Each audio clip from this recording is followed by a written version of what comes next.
Assalamualaikum warahmatullahi wabarakatuh. Selamat siang semuanya, teman-teman peserta webinar. Perkenalkan, saya Zulkarnaini Masri. Sehari-hari bekerja sebagai jurnalis di harian Kompas untuk liputan wilayah Aceh. Hari ini saya diminta bantu, dipercaya oleh teman-teman Kontras Aceh untuk memandu diskusi tentang peluncuran sebenarnya sih, diskusi sekalian dengan peluncuran Museum HAM virtual dengan tema Lorong Ingatan. Sebelum masuk ke acara, seharusnya tadi kita nonton dulu ya, ada semacam trailer Museum HAM. Tapi nanti oleh panitia akan diputar kembali. Teman-teman peserta diskusi juga bisa mengakses langsung ke website Museum HAM. Tulisannya itu museumham.kontras.id. Nah, di Museum HAM ini cukup banyak dokumen-dokumen penting tentang kekerasan pada masa lalu ya, saat Aceh dilanda konflik. Jadi oleh teman-teman Kontras menginisiasi untuk mengumpulkan fakta-fakta yang berserak di lapangan, kemudian disatukan dan ditampilkan ke Museum HAM digital. Nah, bicara HAM tentu tidak ada habisnya, karena kenapa? Bicara masa sekarang ya tidak terlepas daripada sejarah dari masa lalu. Karena kenapa? Kita hari ini dibentuk oleh pengalaman hidup pada masa lalu. Nah, di ruang virtual kali ini cukup banyak senior-senior saya yang sudah bergabung. Ini hampir semuanya saya kenal ya, baik teman-teman di LSM yang ada di Aceh maupun yang ada di luar Aceh. Tidak mungkin saya sapa satu persatu, sebagian memang narasumber yang selalu saya wawancarai, termasuk Pak Ki ini dari HK. Ya, selamat siang semuanya. Nah, pada diskusi kali ini ada 3 pembicara yang akan berbagi pengalaman, berbagi pengetahuan kepada kita semua. Ini pembicaranya masih muda. Ya. Yang pertama ada Bang Ali Nur Sahid. Selamat siang Bang Ali, sudah bergabung ya dengan kita ya. Selamat siang. Ya, di Jakarta Bang ya posisi ya? Di Jakarta Bang. Aduh, baju kita hampir sama ini Bang, kayaknya senada kita hari ini. Bang Ali ini Direktur Museum Omah Munir di Jakarta. Nanti Bang Ali akan berbagi pengalaman dan pengetahuan mengapa penting sekali membuat dan mengelola sebuah museum. Seharusnya Aceh yang sejarah konfliknya sangat panjang dan sangat kompleks sekali, seharusnya kita justru punya lebih kaya ya Bang ya, Aceh ya. Tapi untung juga ada teman-teman dari Kontras yang mau menginisiasi membuat museum hub. Nah, kemudian pembicara yang kedua ada Raisa Kamila. Raisa Kamila posisinya sekarang di mana? Kak Raisa udah bergabung ya dengan kita ya? Halo, udah. Ya. Ini lagi di Banda Aceh. Oh, di Banda Aceh. Oke, Kak Raisa di Banda Aceh. Aslinya memang orang Banda Aceh, tapi lebih dikenal sebagai penulis dan peneliti kayaknya nih Kak Raisa. Buku Kak Raisa itu Tank Merah Muda yang ditulis bersama teman-teman yang lain, menurut saya cukup keren untuk kita baca dan untuk kita kaji pengalaman-pengalaman para penulis di sini. Kemudian pembicara yang ketiga, tuan rumah Bang Hendra Saputra. Bang Hendra sudah bergabung atau masih di jalan? Sudah. Sudah bergabung ya. Oke, Bang Hendra juga sudah sama kita. Untuk menghemat waktu, kita memberikan kesempatan yang pertama kepada Bang Ali Nur Syahid ya untuk menyampaikan buah-buah pikiran Bang Nur Syahid tentang betapa pentingnya Bang kita bikin museum HAM, terutama sekali untuk konteks Aceh ya Bang ya. Silakan Bang Ali. Oke, terima kasih. Assalamualaikum warahmatullahi wabarakatuh. Makasih atas waktunya Mas Zul. Terima kasih juga buat teman-teman Kontras, Ajar yang udah memberikan kesempatan untuk bisa bareng-bareng sharing di acara ini. Selamat siang, menjelang sore juga buat senior-senior saya yang ada di sini dari banyak yang saya tahu dan teman-teman lain juga yang ada dari Jakarta dan dari Aceh juga banyak yang hadir. Saya ucapkan selamat berdiskusi ke depannya. Saya boleh share screen kah? Panitia, untuk di-share screen-nya punya Bang Ali.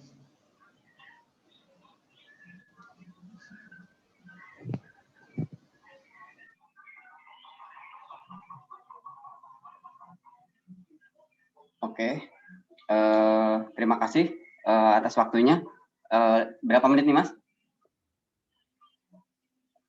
15 menit Bang Ali. 15 Mas Yul. Oke Mas Yul. Dulu. Tolong ingatkan Mas Yul ya. Oke, siap. Lanjut. Pertama, saya dulu, saya Ali Nur Syahid, saya Direktur Program untuk Museum HAM. Istilahnya Museum HAM Omah Munir. Museum HAM Munir Mas, bukan Omah Munir. Jadi Museum HAM Munir ada beberapa, nanti saya akan sharing beberapa hal yang terkait apa yang kami lakukan dalam rangka melakukan kampanye persoalan hak asasi manusia. Pertama-tama saya ingin mengapresiasi dulu, mengucapkan selamat buat teman-teman yang udah memulai inisiatif yang bagus untuk membuat museum virtual, khususnya untuk fokusnya ke anak-anak muda. Saya ingin memaknai museum virtual ini dalam kerangka membangun lorong ingatan kolektif bersama gitu. Kita tahu bahwa masa-masa represif gitu pernah terjadi di negara ini dan sampai saat ini pelanggaran HAM juga sebenarnya tidak kunjung membaik begitu, di mana menurut saya museum ini memberikan makna penting untuk kita sama-sama belajar mengkonstruksi identitas politik kita sebagai bangsa. Kalau memang dianggap sebagai bangsa yang beradab, ya dan adil begitu ya, mari menyelesaikan persoalan-persoalan yang selama ini memang mengemuka di masyarakat dan masih menjadi PR untuk diselesaikan, khususnya terkait soal pelanggaran-pelanggaran masa lalu seperti pelanggaran HAM di Aceh, Priuk, atau pelanggaran yang lain ya, pelanggaran HAM yang lain itu menurut saya penting untuk menjadi PR yang harus tetap diselesaikan begitu. Nah, di sini juga ada pertarungan pengetahuan dan kekuasaan politik menurut saya kaitannya. Pertama, selama ini narasi korban, narasi pelanggaran HAM itu memang ruangnya tidak banyak. Pertama memang ada faktor hukum dan faktor politik yang memang selalu menghambat proses penyelesaiannya, sehingga di wilayah wacana pertarungan pengetahuannya juga saling contested gitu, saling bertarung. Nah, itu juga yang menginisiasi kami di Omah Munir sebenarnya untuk membuat banyak modul HAM untuk pelajar gitu. Karena menurut kami ingatan kolektif tentang persoalan masa lalu itu menjadi pijakan kita bersama untuk menatap masa depan politik yang beradab, yang adil itu seperti apa gitu. Nah, dalam rangka ini sebenarnya menurut saya lorong ingatan ini menjadi penting hadir gitu, khususnya di Aceh, untuk menjelaskan ke publik, khususnya anak-anak muda, soal persoalan yang saat ini belum tuntas gitu. Nanti saya akan jelaskan anak muda seperti apa dan bagaimananya pendekatannya seperti apa akan saya berikan di bawah. Karena problem kita saat ini juga ada problem sejarah ya, di mana memang kebenaran sejarah ini versinya masih versi tunggal, versi pemerintah begitu, sehingga masyarakat sendiri memang harus berinisiatif untuk melakukan pengungkapan kebenaran, untuk melakukan membeberkan fakta-fakta persoalan yang pernah terjadi di wilayahnya dan yang lain-lain. Itu jadi dimensinya adalah ada dimensi mengungkapkan situasi dalam kerangka menuju keadilan historis. Belajar dari Omah Munir sendiri, Omah Munir dibangun 2011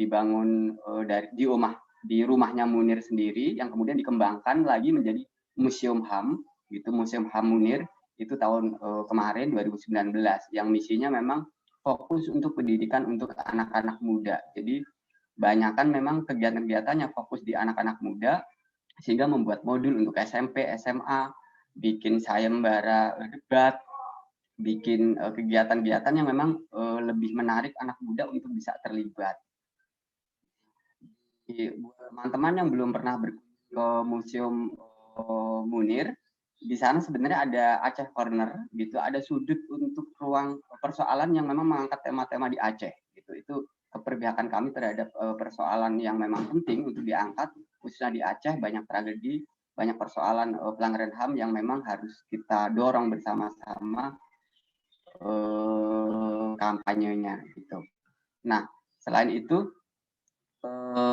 sebenarnya dalam hal mencari kebaruan dengan anak-anak muda kemarin di 20 di peringatan Munir yang ke-16 tahun pembunuhan Munir itu saya sempat membuat podcast gitu.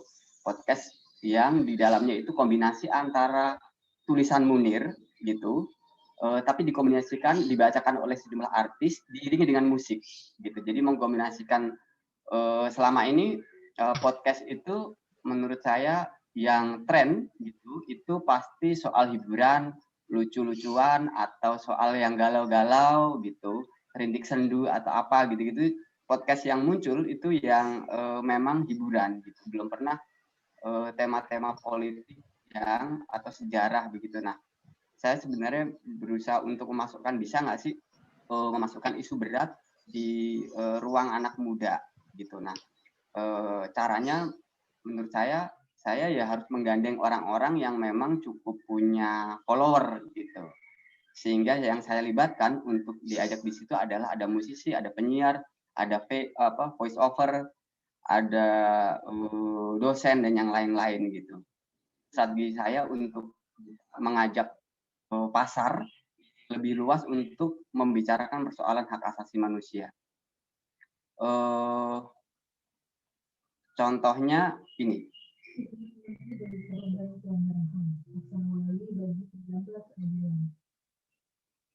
Maaf.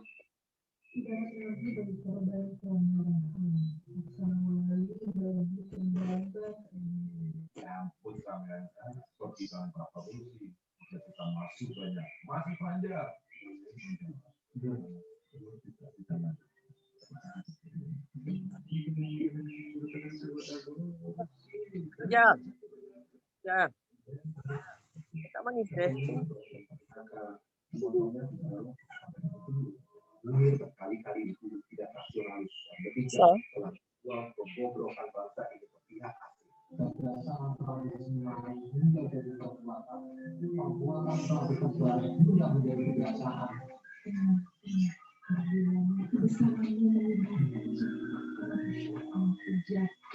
wajib memberikan keadilan dan kehormatan yang memang pantas diterima.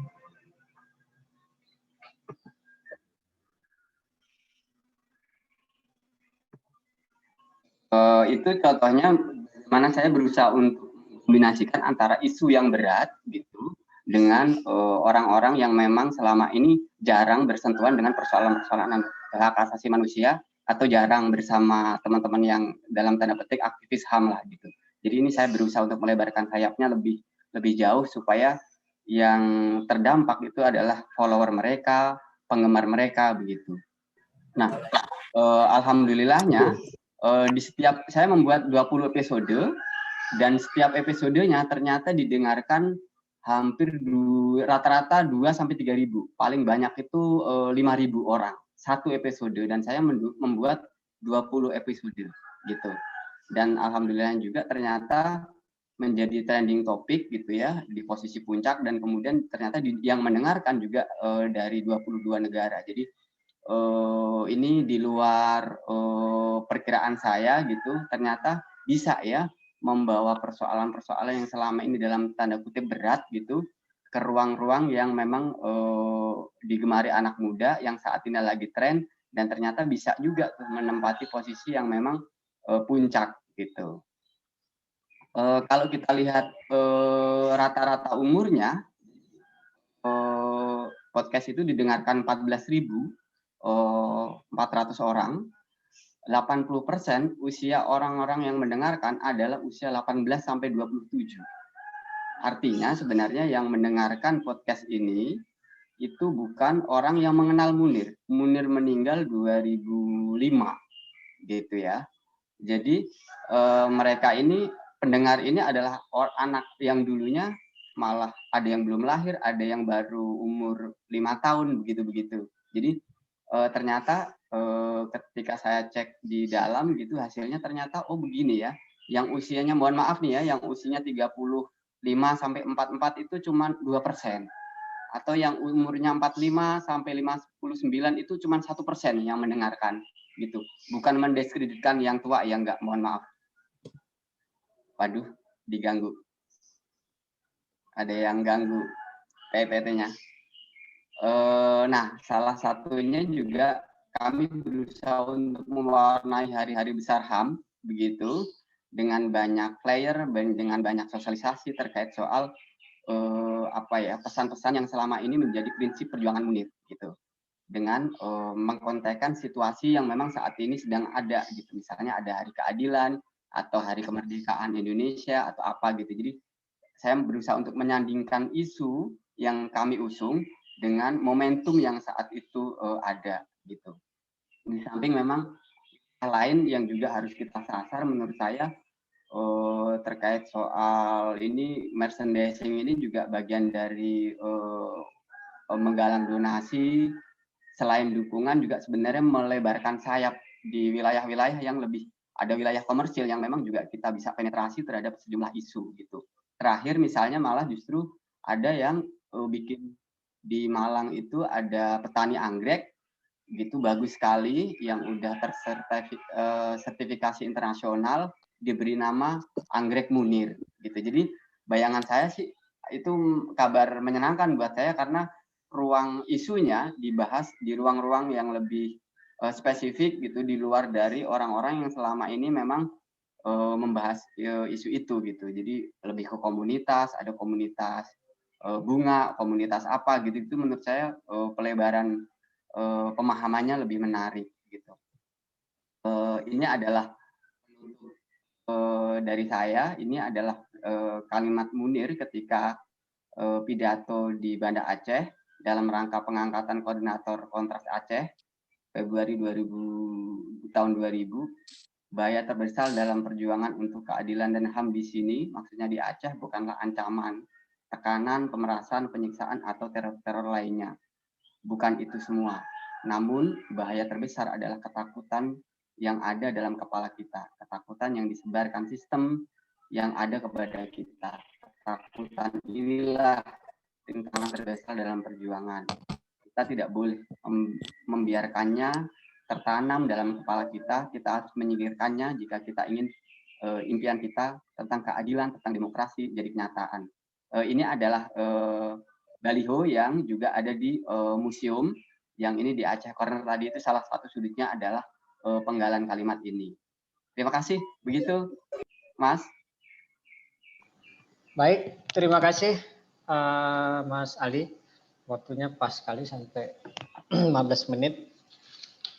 Ada beberapa kutipan yang menarik tadi dari Bang Ali, yaitu bagaimana kampanye isu pelanggaran HAM, advokasi HAM itu dibawa ke ruang anak muda ya Bang ya, seperti podcast dan juga ke komunitas-komunitas, sehingga jangan seolah-olah ketika bicara isu HAM itu sangat berat dan bikin anak-anak muda yang suka dengan isu-isu yang fun, yang menyenangkan, jadi mereka merasa risih dengan membahas soal HAM. Tapi ternyata oleh teman-teman di Museum Munir bisa membawa ke ruang yang lebih happy, tetapi substansinya didapatkan. Itu tadi melalui ruang podcast. Mungkin oleh teman-teman di Kontras Aceh dan teman komunitas di Aceh, ini bisa dicontoh seperti yang dilakukan oleh kawan-kawan di Museum Munir.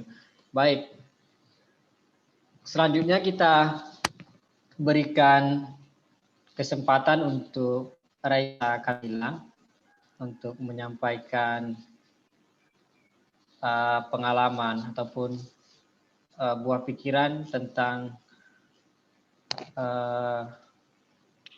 pengalaman Kak Raisa ya.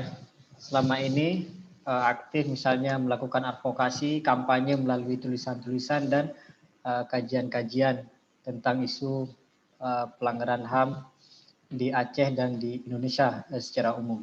15 menit kita berikan waktu untuk Raisa. Silakan Raisa. Ya, halo, selamat siang menjelang sore semuanya. Terima kasih tadi untuk Bang Ali untuk pemaparannya yang sangat menarik dan podcastnya seru. Saya juga suka ngikutin, apalagi banyak influencer-influencer yang terkini, jadi kayak suka ngupdate kayak wah ada yang terbaru lagi gitu. Dan itu tuh menurutku cara yang keren dan asik sih untuk dapat orang-orang baru lah dapat menyebarkan cerita-cerita dan sejarah ke anak muda. Kalau di sini saya kayaknya lebih berbagi aja sih, lebih berbagi tentang apa yang tadi disebut sama Bang Ali sebagai masyarakat harus berinisiatif. Jadi ini mungkin salah satu bentuk inisiatif orang-orang muda, saya dan teman-teman yang kami ini ada satu kolektif namanya Perkawinan Perempuan Menulis. Kami penulis perempuan pemula yang berasal dari beberapa daerah. Saya sendiri dari Aceh, ada teman yang dari Sidoarjo, ada teman yang dari Pati, Ternate, terus Larantuka sama Makassar. Jadi kita dari berbagai daerah di Indonesia.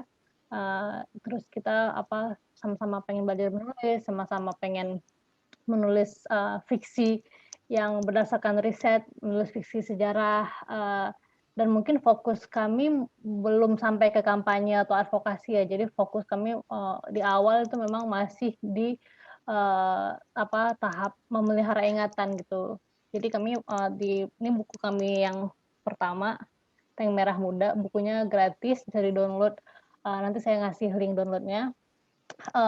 Jadi awalnya gini kali ya, kami semua dalam Perkawinan Perempuan Menulis atau singkatnya PPM, kami semua itu kelahirannya tahun 90-an akhir.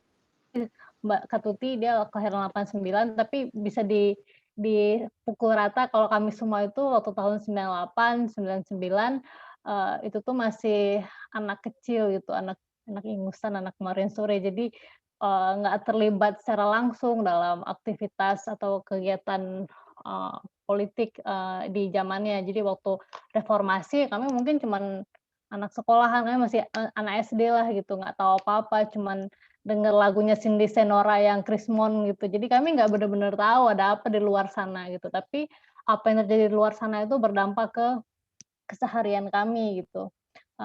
Dan itu sih titik berangkatnya gitu. Jadi kami sebagai anak muda pengen tahu gitu ada apa sih di masa lalu dan bagaimana masa lalu itu membentuk kami dan orang-orang di tempat kami. Karena kalau kami sebagai penulis itu baca karya-karya sastra yang fokus periodenya itu tahun 90-an akhir, tahun 98 misalnya kayak karyanya Laila Chudori, atau kalau di Aceh kita ada karyanya Bang Azari yang Perempuan Pala. Kita kami ngerasanya kayak oh ya ini udah ada yang tulis, tapi apakah cuman ini gitu cerita yang ada di luar sana. Nah,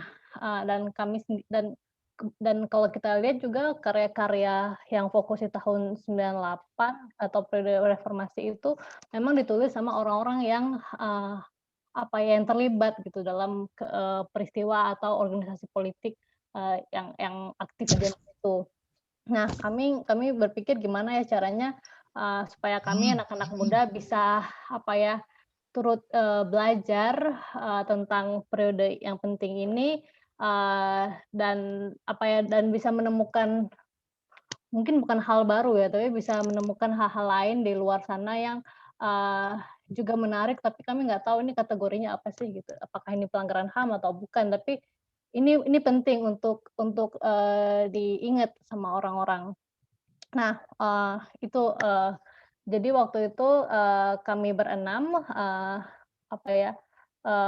bikin workshop tentang sejarah. Kami belajar karena kami beda-beda ya titik berangkatnya. Saya dari jurusan filsafat dan sejarah, tapi ada teman yang dari jurusan administrasi bisnis, ada dari jurusan komunikasi. Jadi awalnya sebelum kami memulai proyek menulis fiksi berbasis riset Tank Merah Muda, kami bikin workshop dulu di Jogja.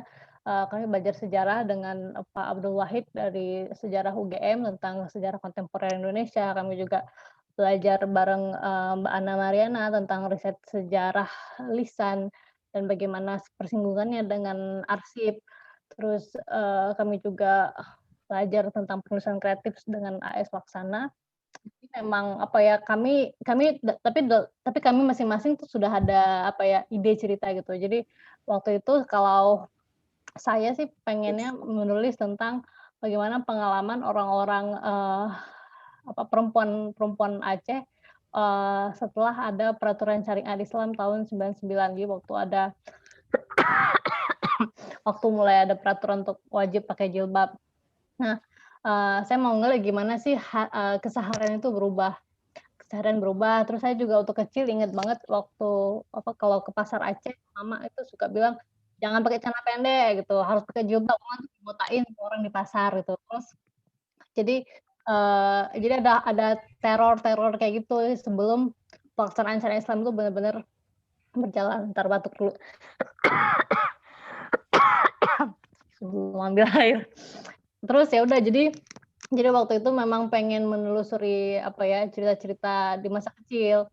Tapi kalau menggalinya dari ingatan sendiri kayaknya masih kayak nggak ingat apa-apa lah, masih kecil waktu itu, cuma ingatnya yang serem-serem aja. Akhirnya dengan proyek ini bisa ketemu dengan banyak orang-orang, terutama karena kalau di buku ini kita fokusnya di ingatan perempuan, jadi ini jadi lompat-lompat ngebahasnya.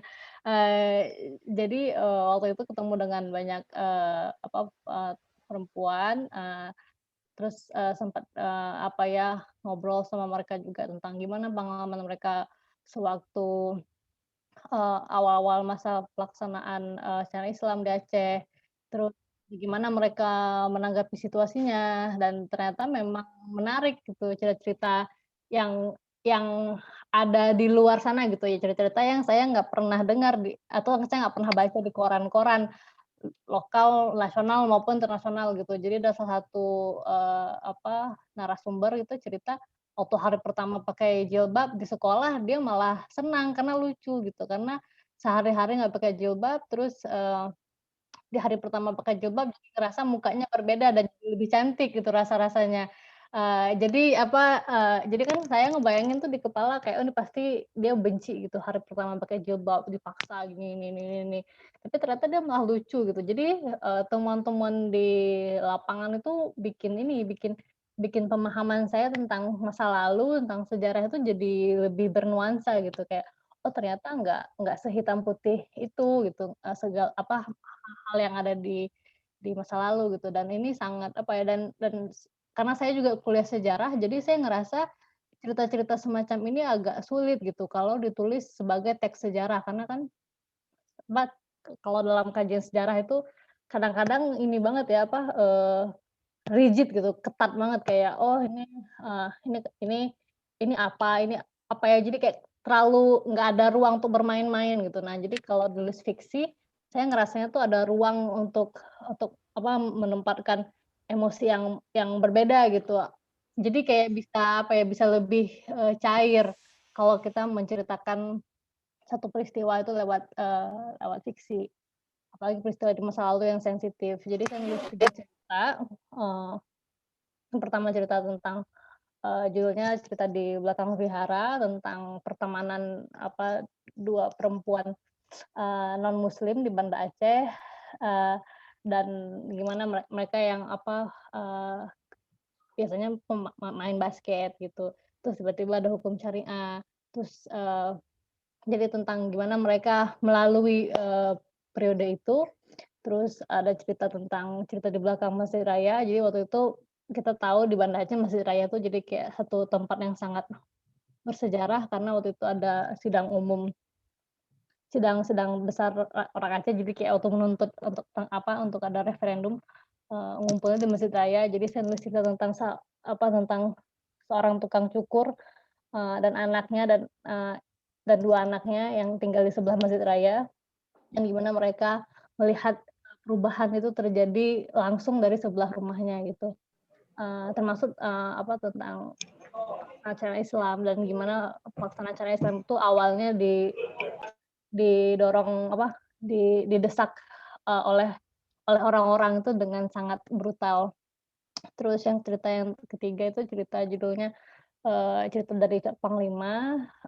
Mungkin kalau orang-orang Aceh udah tahu lah ya, Cak Panglima terkenal mengerikan segala macam. Di cerita ini saya berangkat dari satu riset tentang orang-orang Jawa yang diusir dari Aceh tahun 99. Ada sekitar 19.000 kakak kalau nggak salah yang keluar dari Aceh tahun 99, dan sampai hari ini sebenarnya belum semuanya balik gitu. Tapi itu hal lain, dan saya kalau kita di Aceh mungkin selalu ngelihatnya kayak orang Aceh selalu menjadi korban lalala.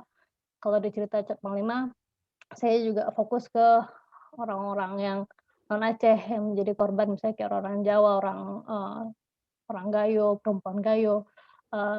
Dan saya waktu itu juga sempat riset beberapa hari di sana dan dengar cerita di sana, dan dan menurut saya itu penting juga untuk dibaca oleh orang lain. Jadi dan di buku ini selain cerita saya tuh ada cerita-cerita dari teman-teman lain yang di Ternate. Misalnya ada Kak Tuti nulis tentang gimana tentara-tentara perdamaian yang datang untuk memulihkan situasi di Ambon itu justru memacari pemudi-pemudi lokal gitu. Tapi kan statusnya nggak jelas gitu. Mereka akan, namanya juga tentara untuk misi yang sementara gitu kan. Jadi mereka setelah misinya selesai pulang, sementara perempuan-perempuan lokal tuh banyak yang hamil. Nah, jadi ada banyak cerita-cerita yang kami sendiri waktu menemukan cerita-cerita ini nggak tahu ini kategorinya apa. Apakah ini pelanggaran HAM? Misalnya kayak cerita yang tadi Kak Tuti gitu. Ataukah ini cuma kisah asmara biasa, tapi banyak banget yang jadi korbannya gitu. Apakah ini kekerasan berbasis gender? Kita nggak tahu itu. Jadi kami waktu menulis ini memang belum sampai semangatnya ke kampanye atau advokasi, tapi memang lebih ke bagaimana sih kita bisa tahu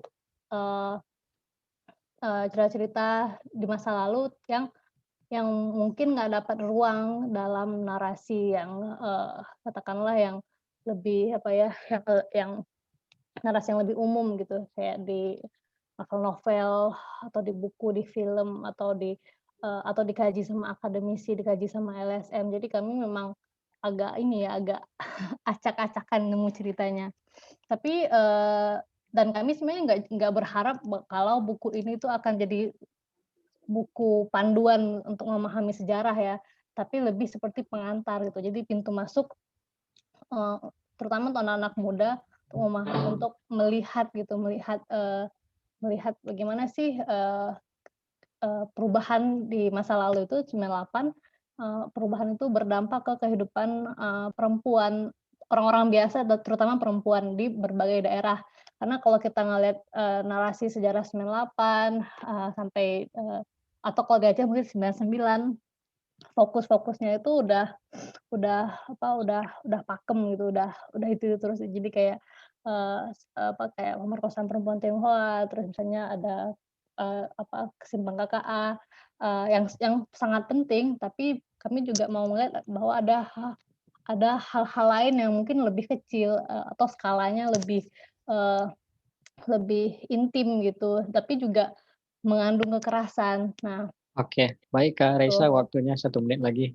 Iya, nah jadi kami mengemasnya dalam bentuk fiksi sebenarnya juga ini ya supaya lebih portable gitu, bisa dibawa-bawa dan itu kan dan bentuknya e-book gitu. Jadi bukunya nggak kami cetak, ini dicetak cuman untuk arsip kami sebagai kolektif.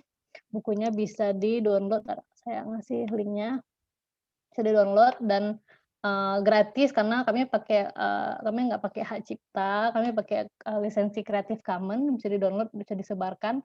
Oke.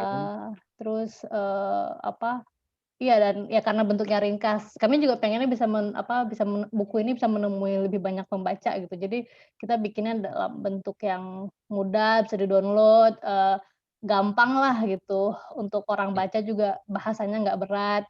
Jadi ya begitu sih kurang lebih yang bisa saya bagi. Oke ya. Nanti kita perdalam lagi di sesi diskusi ya, Raisa ya. Sip. Terima kasih Raisa sudah berbagi pengalaman. Saya udah juga beberapa kali ngebaca buku Tank Merah Muda. Di dalam sana ada tulisan Raisa, kalau nggak salah ada 3 ya. Semuanya dimulai dengan judul cerita gitu. Cerita di belakang vihara, cerita di sebelah Masjid Raya, cerita di Cok 5. Artinya Raisa ini memang suka bercerita kayaknya. Nah, tapi memang kita butuh ya narasi-narasi yang lebih ringan ketika bicara sesuatu yang berat. Materinya memang berat ya, bicara soal pelanggaran HAM, konflik itu berat sekali, penuh dengan nuansa ketakutan, kekerasan, tapi ketika disajikan dalam bentuk cerita fiksi seperti cerpen dan novel, barangkali lebih enak kita baca karena lebih ringan dan banyak sekali bumbu-bumbu yang bisa dimasukkan ke dalam tulisan. Nah, di Aceh sebenarnya sudah ada ya beberapa teman-teman anak-anak muda yang mulai menginisiasi yang menulis novel ataupun cerpen yang latar belakangnya itu konflik. Seperti ada buku Bidadari Hitam, ada Mantan Kombatan, kemudian ada Bang Azari nulis Perempuan Pala dan banyaklah teman-teman yang lain. Tetapi memang masih belum cukup banyak karena di Aceh banyak sekali cerita-cerita yang seharusnya bisa ditulis lebih kaya lagi, terutama sekali oleh orang Aceh yang menjadi korban. Seharusnya dia punya lebih banyak cerita yang itu lebih kaya untuk ditulis. Baik, nanti kita diskusi lebih panjang dengan Raisa dan dengan Bang Ali. Selanjutnya kita berikan kesempatan kepada Bang Hendra, Koordinator Kontras Aceh, untuk menyampaikan materi tentang apa sih yang telah dilakukan oleh teman-teman Kontras dan apa sebenarnya museum HAM yang akan kita rilis pada hari ini. Ini untuk apa dan apa saja isinya, mengapa kemudian program ini penting sekali dilakukan di Aceh. Silakan Bang Hendra, saya berikan waktu 15 menit Bang Hendra, silakan. Oke, terima kasih Bang Jo, terima kasih kepada narasumbernya Reza dan Bang Ali yang cukup memberikan inspiratif bagi kita semua. Sebenarnya ini cerita panjang masa lalu juga. Dulu tahun 2009-2010 kita juga pernah menginisiasi berbentuk fisik bersama dengan Tikar Pandan, Kontras Aceh, LBH Banda Aceh dan Koalisi Joham pada saat itu. Dan saya rasa beberapa atribut-atribut juga masih ada di Tikar Pandan saat ini. Sebenarnya museum ini bukan sebuah hal yang baru. Ini memang sebuah impian kita. Dan cita-citanya sudah lama tapi baru terwujudnya sekarang. Itu bukan saya bilang bukan hal yang baru, tapi ini sebuah impian yang hari ini bisa kita wujudkan. Padahal tahapan awalnya kita punya keinginan museum ini kita bangun secara fisik. Tapi berhubung kondisi pandemi dan sebagainya, ini mesti kita bersiasat untuk membangunnya secara dan saya yakin ini bukan museum pertama yang ada di Aceh. Karena sebelum-sebelumnya sudah banyak kawan-kawan juga yang menginisiasi, tapi yang harus dipahami adalah museum yang kita bangun ini sebagai upaya dalam rangka memorialisasi. Ini upaya mengumpulkan ingatan semua. Ini kalau upaya memorialisasi, sebenarnya Riki awalnya kenapa kita bangun museum ini karena beberapa kali kita melakukan kunjungan ke lapangan. Banyak orang hari ini sudah lupa, sudah kurang ingat lah, mungkin yang kurang ingat akan sejarah kelam di masa lalu Aceh. Orang sudah agak lupa dengan tragedi Sepang KKA, dengan tragedi Jambu Kupu, Bentuk Matu dan sebagainya. Hari ini sudah ingatan-ingatan itu sudah mulai memudar di kita. Terutama hal-hal ini kita temuin pada saat kita turun membangun diskusi-diskusi di kalangan anak muda. Di kalangan anak muda kita bangun diskusi, itu muncul beberapa pertanyaan-pertanyaan sederhana, misalnya kenapa apa yang terjadi di masa lalu itu banyak yang sudah terlupakan. Satu hal yang kita yakini dalam museum ini, makanya saya sepakat dengan kawan-kawan semua, kayak Reza bilang tadi, sebenarnya kita tidak mengangkat kesadisan ya. Kuncinya di situ, kita tidak ingin mengangkat ini sebuah cerita yang sadis dan berat, karena itu akan cukup menyiksa kita nanti pada saat kita berada di dalam museum itu. Makanya kita di sini lebih memunculkan adalah narasi-narasi korban, cerita-cerita korban terhadap peristiwa yang dialaminya seperti apa, bukan menggambarkan peristiwa itu seperti apa. Misalnya terkait dengan penghilangan paksa, kita lebih banyak mengangkat cerita-cerita narasi-narasi keluarga korban, seperti apa kehidupan sekarang, kehidupan dan sebagainya. Narasi-narasi itu yang lebih kita munculkan.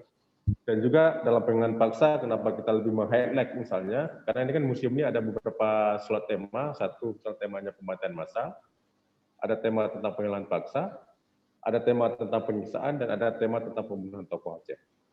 Ya kan? Tentang penghilangan paksa, kita selain melihat persoalan kehidupan para keluarga korban, riset-riset kita lama kita munculin lagi, seperti apa cerita-cerita narasi suara korban dalam bertahan hidup, dan mereka melihat korban selama ini seperti apa. Dan juga makanya kita di situ lebih mengangkat satu hal cerita yang paling menarik, itu menurut kita tentang juga sahabat kita. Karena dua orang sahabat kita itu pernah hilang pada saat konflik, itu namanya Muklis dan Zulfikar, yang itu menjadi kita capture lebih dalam terkait dengan peristiwa yang dialami oleh dua orang tersebut. Saya nggak berani mengatakan dia sudah almarhum atau apa, karena konteks penghilangan paksa itu dalam konteks hak asasi manusia adalah sebelum dia selesai, kasus dianggap selesai atau ditemukan, dia tetap dianggap sebagai penghilangan paksa.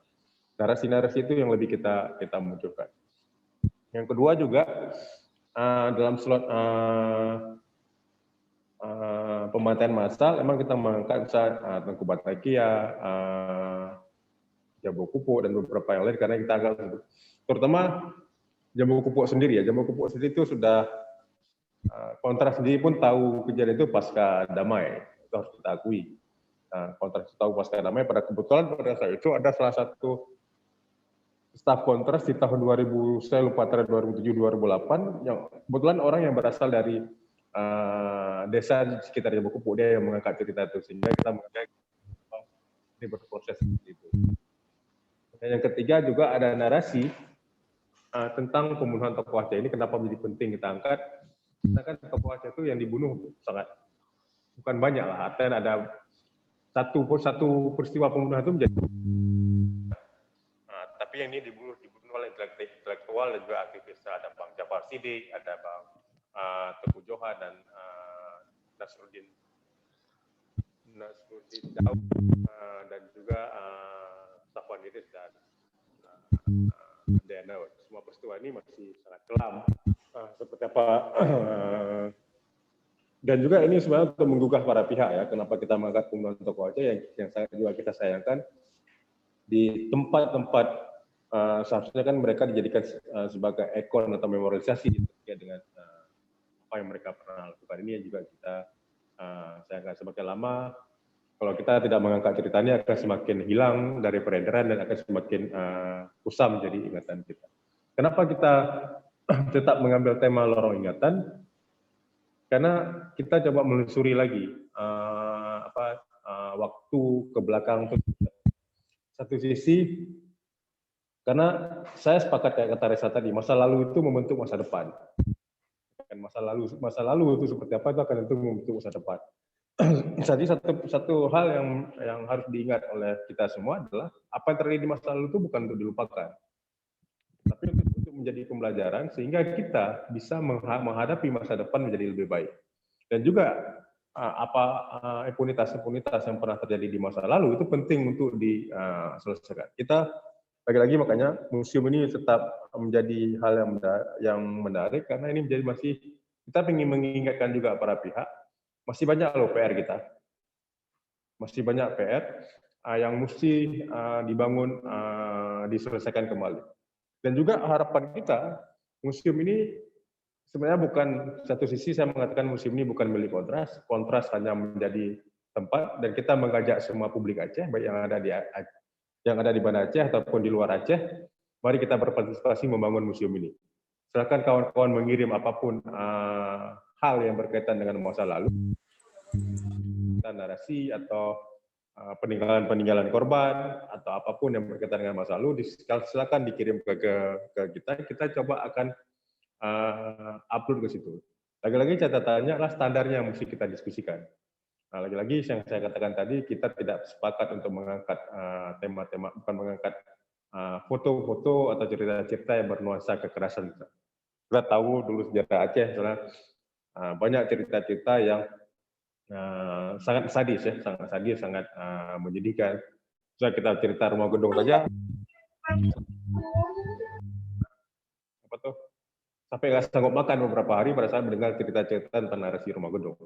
Tapi kalau kita terus-terusan mempendengar itu kepada anak muda, sehingga menyebabkan anak-anak muda itu menjadi ya ini nggak menarik, ini bukan cerita yang kekinian, ini bukan. Dan juga nanti akan dianggap ini cerita kita mengada-ngada karena imajinasi yang terbangun belum tentu sama dengan imajinasi yang terbangun di kita. Makanya saya katakan walaupun kita menargetkan utama anak muda, tapi museum ini adalah menyasar semua pihak. Dan juga kalau aparat keamanan merasa punya hal yang mesti diluruskan, ya silakan juga. Kita membuka ruang, atau ini menjadi ruang yang lebih menarik bagi kita. Tapi lagi-lagi datanya yang mesti bisa diverifikasi ya. Bukan data yang hanya menjadi data sumber sebelah pihak. Karena kita yakin data yang harus kita publis di sini adalah data yang sudah menjadi disepakati bersama. Makanya kita lebih mengangkat kepada cerita-cerita narasi korban. Tapi lagi-lagi ini Bang Jol, ini proses panjang. Saya sangat belum terlalu sempurna, masih penting terus perbaiki. Dan juga mungkin ada beberapa hal yang mesti kita tambah. Walaupun kita sekarang ini dan saya sangat berharap sebenarnya satu sisi museum ini menjadi agenda kita bersama, terutama baik karena kita ingat ya, Tsunami Aceh punya sebuah memorialisasi yang sangat bagus. Walaupun gedungnya sekarang, kalau kita lihat kemegahan gedung tidak sebanding dengan apa yang ada di dalam, tapi minimal kita sudah punya sebuah hal yang untuk dikunjungi secara bersama. Konflik Aceh belum punya sebuah tempat yang bisa kita kunjungi bersama. Maka harapannya museum ini menjadi alat bagi konsolidasi bagi kita semua untuk melihat Aceh ke depan menjadi lebih baik. Mungkin sekian dari saya, Bang Jo. Terima kasih. Baik, terima kasih Bang Hendra telah memaparkan yang terbaru tentu Museum HAM dalam versi digital yang hari ini akan di-launching oleh teman-teman Kontras. Nah, sebelum masuk ke sesi tanya jawab, kita akan melihat dulu sedikit trailer tentang Museum HAM yang disebut oleh teman-teman Kontras, yaitu Lorong Ingatan. Ini akan membawa kita kepada masa lalu, tetapi dalam semangat yang berbeda, bukan semangat kekerasan, tapi semangat perdamaian dan semangat advokasi terhadap para korban. Kepada panitia kami persilakan untuk menampilkan materinya. Setiap hari kita bangun dengan memulai hari dengan berjuta informasi yang masuk. Informasi dan tren gaya hidup terus berubah membuat kita lupa tentang konflik masa lalu yang ada di Aceh. Arakundo, Simpangkraf, penembakan tokoh intelektual Aceh, dan sederet kasus pelanggaran hak asasi manusia lainnya mulai pudar dari ingatan.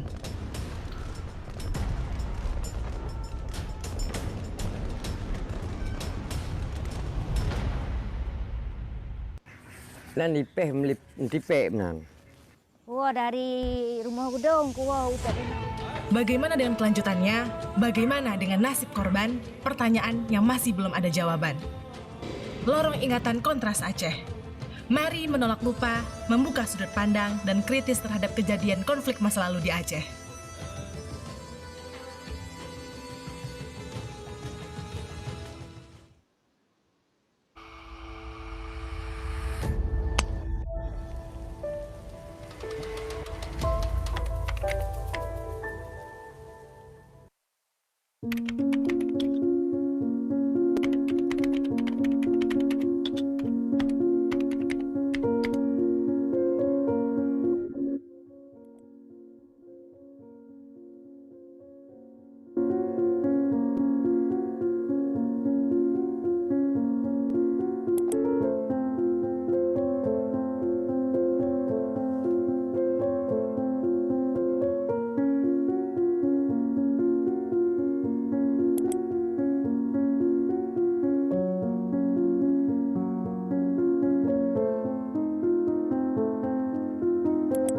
Peristiwa pembunuhan Profesor Dayan Daud.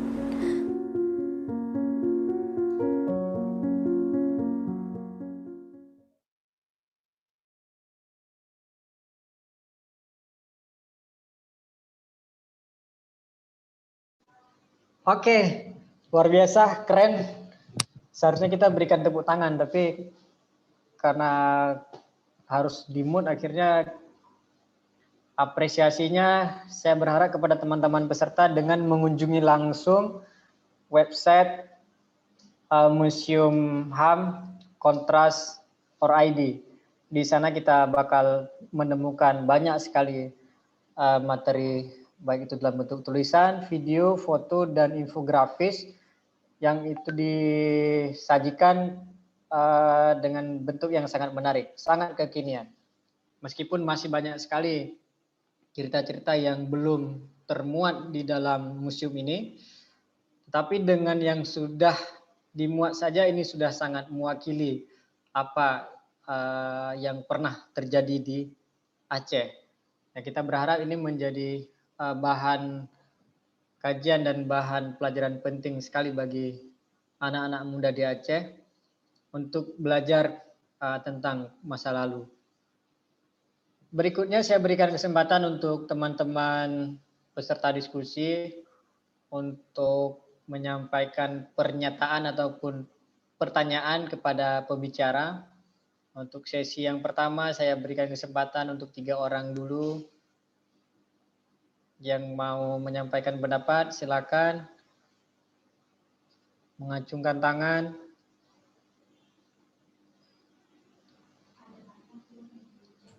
Itu udah ada yang tanyakan di chat. Di chat ya? Oh, di chat ya. Waduh, saya belum periksa chat dulu nih. Siapa panitia minta bantu? Ini yang di chat atau langsung aja? Oh, yang ini ya. Kania Mamanto mau bertanya kepada Raisa dalam pengumpulan. Raisa mungkin Iya, ya, dengar ini ya? langsung ini langsung dijawab aja berarti ya. Ini saya baca dulu ya biar teman-teman iya. yang lain juga tahu. Nah, Kania ingin bertanya dalam mengumpulkan cerita-cerita atau memori yang tercecer di masyarakat, apakah Raisa mengalami kesulitan atau tantangan ya? Kemudian apakah ada pendekatan khusus? Atau ini bagaimana ya pendekatan khusus yang kalian lakukan dengan para korban, dengan para saksi mungkin, sehingga mereka mau terbuka terhadap pengalaman-pengalaman masa lalu yang mereka rasakan. Reza nanti dijawab ya. Ditampung aja dulu Reza. Kemudian siapa lagi? Oh ini udah di atas ini. Di mana ya? Kevin ya. Kevin mau bertanya ya. Oke, silakan Kevin dari HK anak buah Pak Ki. Iya Bang. Bagaimana kan di masa ini banyak di kalangan di kalangan remaja. Bagaimana kalangan remaja itu memberi peran individu dalam penghormatan HAM di Indonesia? Oke. Itu aja Kevin? Iya Bang. Oke, baik. Terima kasih. Oke, nanti pertanyaan Kevin akan dijawab oleh semua narasumber. Yang ketiga ini ada Kak Farida dari Pasca Aceh. Kak Farida silakan. Ya, terima kasih. Assalamualaikum warahmatullahi wabarakatuh. Salam. Saya langsung untuk Raisa. Dari segi saya mendengar Raisa sebagai penulis, mungkin dari hal-hal dan pengalaman yang saya alami, karena hampir semua persoalan yang saya alami pada saat dulu sebagai pendamping dan sebagai pejuang HAM, mungkin 2 tahun atau setahun 2 tahun lagi, semua pengalaman saya itu sudah menghilang. Tapi apa ada upaya atau bagaimana cara Raisa bisa membantu saya untuk menceritakan hal-hal yang masih saya ingat. Dan juga itu sangat penting, saya rasa saya juga udah bosan kalau ada mahasiswa-mahasiswa yang kepingin wawancara, ada kawan-kawan yang di luar, tapi kebanyakan peristiwa saya sudah lupa, sudah tidak ingat, apalagi proses misalnya tanggal, tahun, di mana, nama, hampir semua hal-hal itu sudah hilang. Upaya apa yang Raisa bisa membantu saya dalam melakukan penulisan yang utuh, jadi tidak terpotong-potong, karena sebelumnya ada yang maunya apa gitu, terpotong, besok datang lagi nanya yang ujungnya.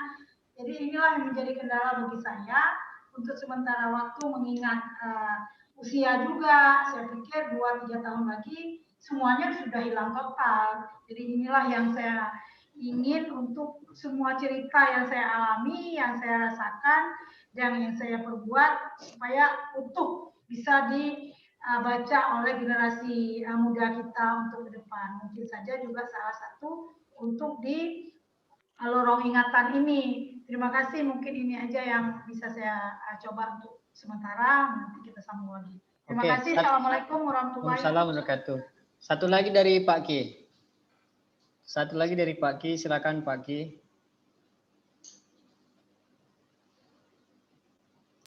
Ya. Silakan Pak Ki. Oke. Mendengarkan suaranya? Ya, dengar Pak Ki. Lanjut Pak Ki. Iya. Saya tidak bertanya, hanya memberi apresiasi aja lah, ke kontras ya.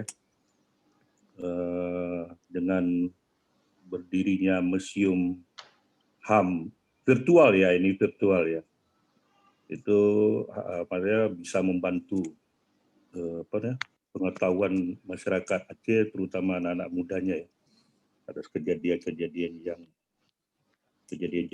lama kita. Mungkin nanti bisa membantu kerja KKR juga ya, misi KKR. Cuman ada sedikit pertanyaan aja deh ke Hendra ya, mungkin Hendra ada itu. Kalau tidak salah, seingat saya tahun 2013 itu sudah ada museum HAM ya.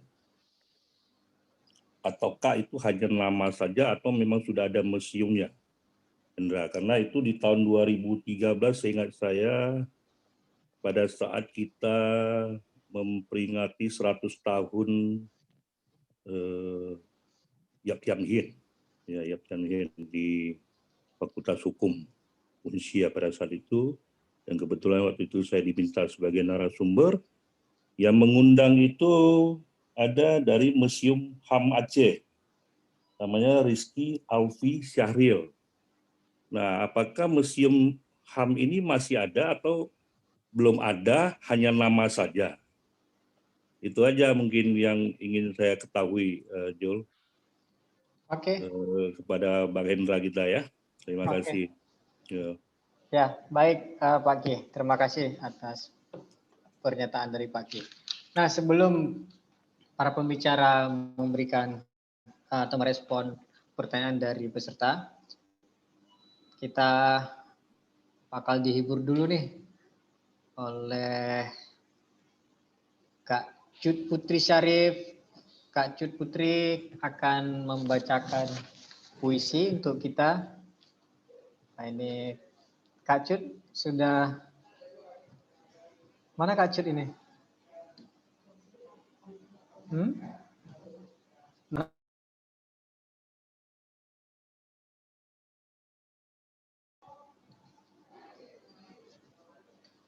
Ayo tolong panitia, ini yang mau tampil di mana? Ini ya, oke. Lanjut, silakan. Bilang suara, silakan Kak Cut.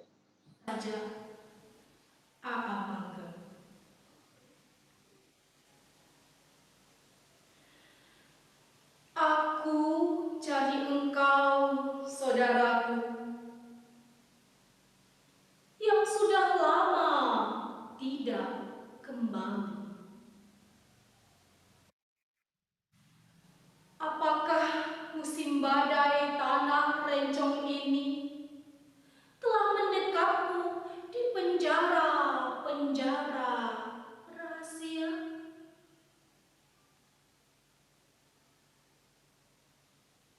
Suara tidak selalu menjadi kata, saudaraku. Untuk itu, ingin aku pastikan nurani atas kehilanganmu. Apakah engkau mendengarnya dari semua bumi yang bernafaskan air mata?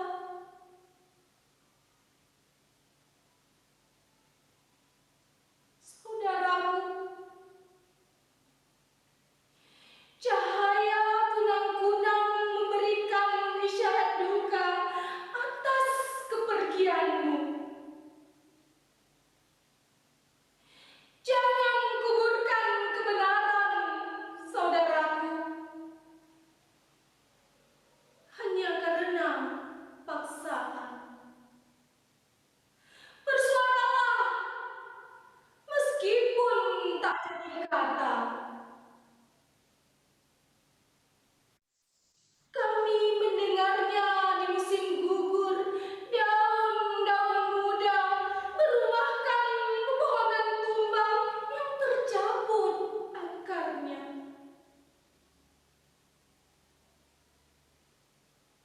Pastikanlah, saudaraku, jika engkau bersama Tuhan menunggu pengadilan akhir riwayat, tinggal risau kami di jalan-jalan penuh gelagat. Saat manusia memutuskan keadilan di meja hijau, adakah suara bergema dari kubur rahasia? Sebab ada satu pertanyaan yang belum terjawab. Berapa harga kemerdekaan dibanding nyawa? Aceh, 1999.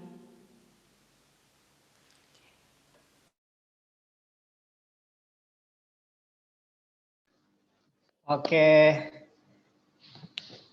Puisinya menyayat hati. Dari Kak Putri sudah menyumbang sebuah karya yang luar biasa, menjadi semacam perwakilan suara hati para korban kekerasan di Aceh. Baik, kita lanjut ke sesi diskusi. Tadi sudah ada 3 penanya.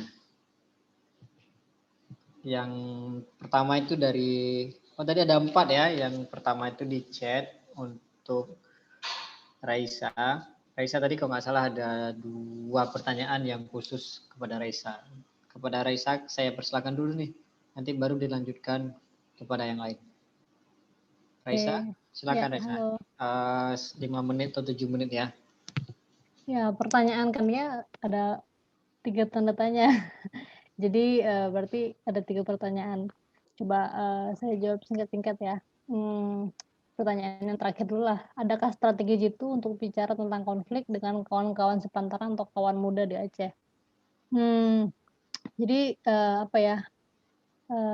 Ini pertanyaan sulit sih sebenarnya, karena pengalaman saya sendiri gitu, saya SMA di Banda Aceh, terus kebetulan waktu SMA juga bisa dapat akses pengetahuan tentang sejarah Aceh itu karena sempat bergabung di komunitas Tikar Pandan, terus juga sempat ikut sekolah HAM-nya Kontras.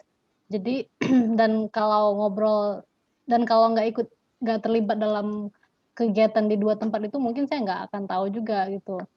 Karena ya samalah anak-anak Banda Aceh kayak anak muda pada umumnya di tempat-tempat lain ya pasti mikirnya ya pakaian, tempat nongkrong yang asik, terus pacaran, film terbaru, lagu terbaru gitu. Jadi emang dan waktu ngobrol ke teman-teman saya yang nggak pernah ikutan sekolah HAM atau nggak pernah terpapar dengan isu pelanggaran HAM di Aceh memang susah ya mau mulai ngobrolan gitu. Kayak apalagi kalau kita tuh masih muda berapi-api gitu kan, pengen semua orang tahu tentang ini dan orang-orang tuh malah nganggapnya ini tuh topiknya terlalu berat, terus susah dipahami dan nggak bisa berbuat apa-apa gitu. Jadi ada perasaan kita bisa ngapain itu tuh ini banget kerasa kali lah gitu. Jadi misalnya kalau kita bicara tentang politik hari ini ada sesuatu yang terjadi kan anak-anak muda tuh kayak udah kita demo aja gitu. Tapi kalau peristiwa di masa lalu kami ini bisa ngapain gitu. Jadi ada perasaan nggak berdaya gitu sih yang saya tangkap kalau ngobrol sama teman-teman seumuran. Jadi paling kayak ya udah sedih aja gitu, bawaannya sedih, bawaannya murung kalau dengan cerita ini. Jadi agak susah memang kalau mau bahas ini ke kawan-kawan yang lebih muda. paling yang bisa yang jadi terasa mudah itu kalau kita nariknya tuh ke level yang lebih personal gitu. Jadi kayak zaman dulu waktu kok kecil ada nggak kayak mati lampu, terus kok pernah dengar nggak orang ditembak ini Pak Safwan, Pak Dayan gitu. Dan saya sih nganggapnya lebih mudah dengan teman-teman yang dari luar Banda Aceh gitu, misalnya kayak dari Langsa, dari Biren, dari PD gitu, dan mereka kayak tahu kayak oh ya zaman itu aku sering dengan kotak senjata. Jadi kayak mulainya tuh memang dari pengalaman-pengalaman personal gitu. Tapi kalau dan memang agak susah karena nggak semua orang aware, nggak semua orang ngalamin itu. Terutama yang lahirnya tuh habis tsunami gitu kan, susah kan. Menurut saya sih susah ya. Dan sebenarnya masih bereksperimen terus. Jadi waktu sempat kerja di Kontras, Banda Aceh juga sempat nyari cara gimana ya cara supaya bisa ketemu dengan audiens yang lebih luas, anak-anak muda gitu, gimana supaya mereka mau bicarain hal ini ketimbang bicara tentang politik praktis hari ini di Banda Aceh. Itu sebenarnya satu strategi yang jangan tanya ke saya deh, saya juga nggak tahu. Tapi itu saya mau share pengalaman aja gimana apa yang berusaha saya lakukan untuk bisa menemukan strategi yang gitu. Terus pertanyaan yang berikutnya, dalam mengumpulkan cerita atau memori-memori yang tercecer, apakah mengalami kesulitan? Kesulitannya mungkin lebih ke ini kali ya, lebih ke karena waktu itu kan waktu riset lapangannya juga cuma sebentar, cuma 3 bulan. Jadi dalam 3 bulan menemukan 3 cerita. Terus di Banda Aceh sih sebenarnya nggak terlalu susah ya waktu itu karena saya memakai metode semi etnografis itu snowballing. Jadi saya kenal dengan satu orang, terus minta dari orang ini mengenalkan ke orang lain, terus orang lain mengenalkan ke orang lain. Jadi dapat ceritanya tuh terus-terusan bergulir karena saya jadi saya nggak bikin survei atau saya nggak langsung ke lapangan wawancara, tapi melalui orang yang saya udah kenal dulu gitu. Terus waktu di Bener Meriah, waktu itu saya ke Bener Meriah, agak sulit karena waktunya singkat, itu cuma 3 hari di Benar Meriah, terus mau dapat cerita apa dalam 3 hari. Nah, terus waktu itu juga pas lagi di sana hujan, terus nggak bisa kemana-mana, terus akhirnya cuma ketemu dengan 2 orang, tapi dari 2 orang ini ceritanya banyak, terus sangat emosional. Jadi cerita emang benar ya, cerita-cerita konflik itu sangat sadis, sangat bikin capek gitu, sangat menguras energi. Kita jadi nggak bisa makan, nggak bisa tidur habis dengarnya. Itu sih menurut saya tantangan yang paling beratnya itu ya, waktu kita mendapat cerita itu tuh nggak mudah gitu memprosesnya. Terus ada perasaan bersalah juga gitu, kayak pantas nggak sih saya nulis cerita ini gitu, ini hak saya bukan sih menulis cerita ini. Dan dan saya juga ngobrol sama teman-teman yang di project ini, saya ngobrol nanya kayaknya saya nggak bisa dan nulis cerita ini, ceritanya terlalu berat gitu, saya nggak mampu, saya merasa bersalah kalau saya yang ngambil cerita ini. Menurut saya cerita ini haknya si anak korbannya gitu untuk menuturkannya sendiri. Jadi memang banyak konflik itu justru di dalam diri sendiri sih. Karena kalau pengalaman saya riset kemarin, orang-orang justru sangat senang bisa bercerita gitu, bisa ngobrol, dan itu nggak ada sensor, cerita langsung kayak tsunami, langsung semuanya dikeluarin. Yang capeknya malah di kita harus saring kayak aduh ini sakit dengarnya, pusing. Dan itu ini sih pengalaman yang bikin saya jadi belajar banyak juga. Terus pertanyaan yang berikutnya, adakah pendekatan khusus ketika bertemu dengan para korban atau kontaran? Kalau sebenarnya waktu saya nggak bisa jadi ada beberapa orang yang saya temui waktu riset ini itu korban juga yang nggak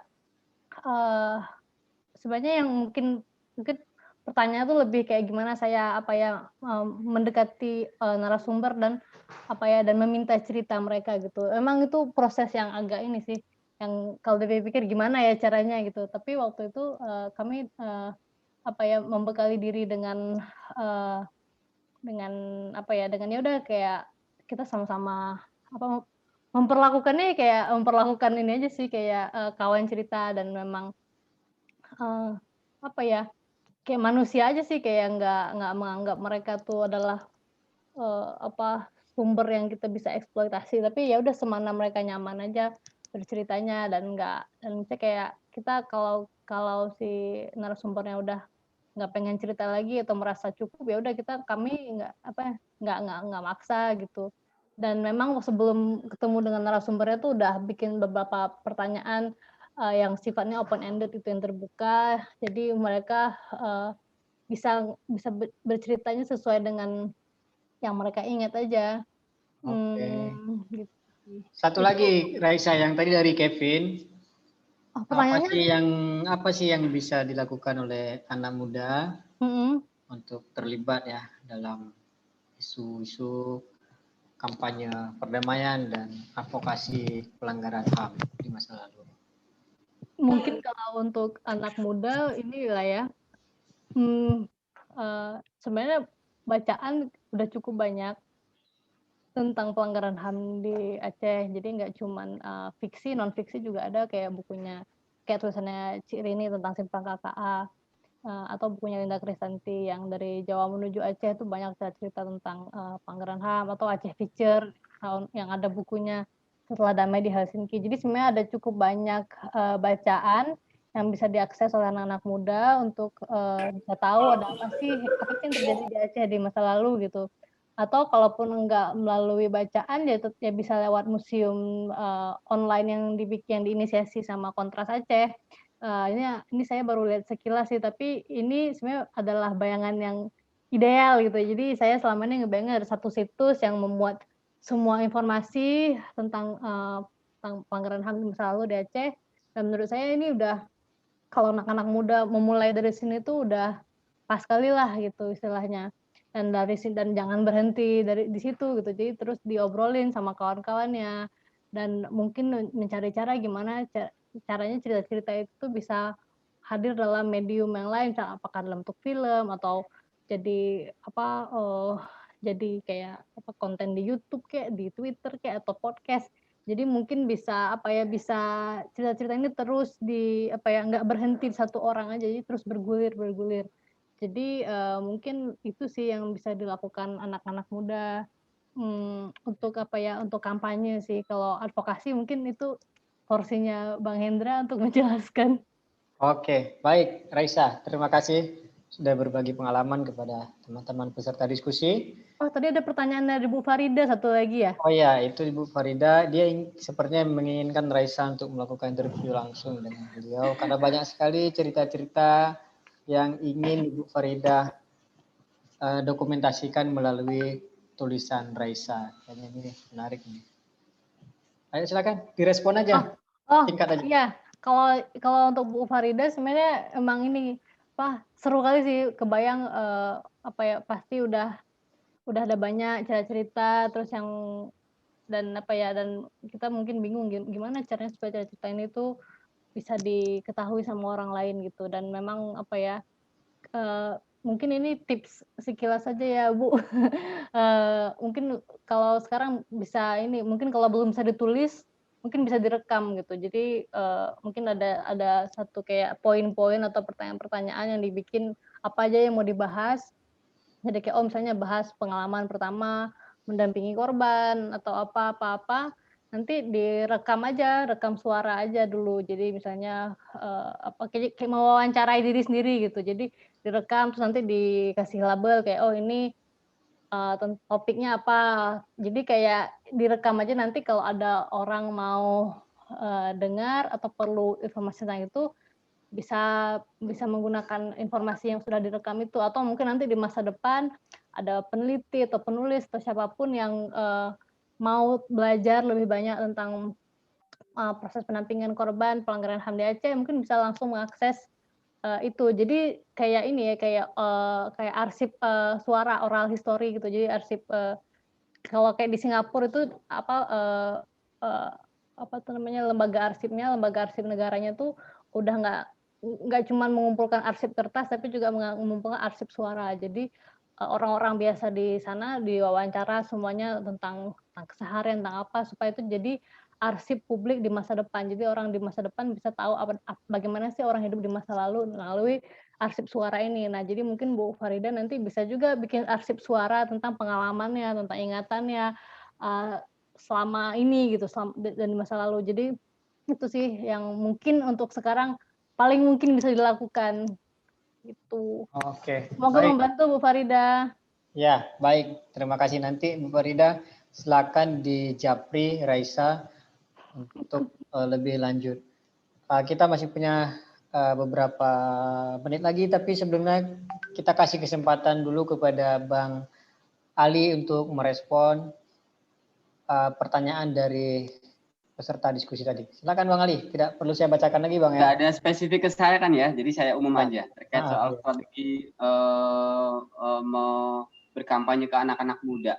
Kalau dalam strategi komunikasi umum itu kan soal, ini teori lawas ya, soal harus fokus dan dengan target yang khusus. Nah, memang itu kendala atau strategi yang harus memang harus kita lihat. Misalnya gini, apakah di satu platform itu akan sama penerimaannya di platform lain? Belum tentu gitu. Misalnya di yang punya kami itu soal podcast itu dia banyak didengarkan di medium Spotify, tapi untuk di YouTube sedikit gitu. Atau untuk di begitu juga ketika dia disajikan gitu, segmen audiens Twitter sama Instagram juga beda, strategi dan kemasannya juga agak berbeda. Di Instagram dia akan lebih, kalau ada format audio, ada gambar bergerak, dia akan orang cepat nge-like ataupun terpaparnya cepat. Tapi kalau yang agak kurang interaktif dia nggak bisa gitu. Ketika dipindahkan ke platform lain gitu, Twitter ataupun yang YouTube, juga akan berbeda juga respon orang. Jadi jangan-jangan yang perlu kita rumuskan juga adalah segmen umur berapa dengan platform apa akan kita sasar pesan kita itu gitu. Jadi kadang dilema kita memang kadang antara ingin mutunya bagus, pesannya sampai, tapi juga kesannya kemasannya nggak menye-menye itu apa ya, nggak yang nggak mutu lah begitu. Nah kadang beberapa kemasan menurut saya teman-teman sudah cukup adaptif dengan memakai banyak medium gitu. Cuman sasarannya yang memang harus lebih fokus. Banyak orang kan juga yang underestimate kadang ke anak-anak milenial. Anak-anak milenial ini kan bisanya cuman komentar atau dia terlalu banyak dijejali informasi sehingga ketika dikasih informasi lain itu cepat hilangnya gitu. Ada fenomena lain yang menurut saya juga patut dilihat dari contoh yang tadi soal podcast. Ternyata animo mereka untuk memahami isu politik itu tinggi gitu. Itu terbukti sebenarnya di beberapa isu publik yang sekarang mengemuka, mulai dari soal Omnibus Law atau soal undang-undang soal perempuan, kekerasan perempuan gitu. Respon anak-anak mudanya juga cukup tinggi sebenarnya gitu, yang teman-teman saya itu nggak mengira gitu, apalagi teman-teman aktivis 98 awal-awal gerakan reformasi di korupsi itu muncul, itu mereka mencibir, itu gerakan apaan gitu. Tapi ternyata mereka dikagetkan dengan loh kok bisa ya nama gerakannya Gejayan Memanggil gitu. Jangan-jangan berikutnya ada Aceh Memanggil gitu atau apa gitu. Model-model variasi yang memang sifatnya dia lokal yang kemudian bisa juga ternyata dibawa ke level nasional gitu. Museum HAM Munir sendiri ini kan di Malang sebenarnya, di Batu gitu ya, yang kemudian juga ingin dihadirkan ke nasional gitu, menjadi isu nasional lah begitu. Itu juga tantangan yang juga perlu kita rumuskan ke depannya, termasuk juga untuk bekerja sama dengan sejumlah pihak termasuk institusi pemerintah. Jadi alhamdulillahnya kalau di Museum Munir saat ini mulai tahun kemarin itu dibangun gedung baru yang didanai oleh Pemprov dan Pemprov Jawa Timur dan pemerintah kota gitu. Jadi ada kerjasama saling membutuhkan yang kemudian juga bisa saling nyambung gitu. Jangan-jangan museum virtual ini mungkin kedepannya juga bisa dibangun, dirumuskan gitu ya. Selain virtual ini fisiknya memungkinkan atau enggak gitu, kerjasamanya dengan siapa, dengan pemerintah mana dan yang lain-lain. Karena kalau pengalaman museum sebenarnya teman-teman Aceh lebih maju ya, ada museum tsunami, ada museum apa yang lain-lain gitu dibanding dengan daerah yang lain menurut saya. Jadi sebenarnya secara sumber dayanya cukup, secara persoalan yang ingin diangkat juga banyak sekali, termasuk perempuan gitu itu.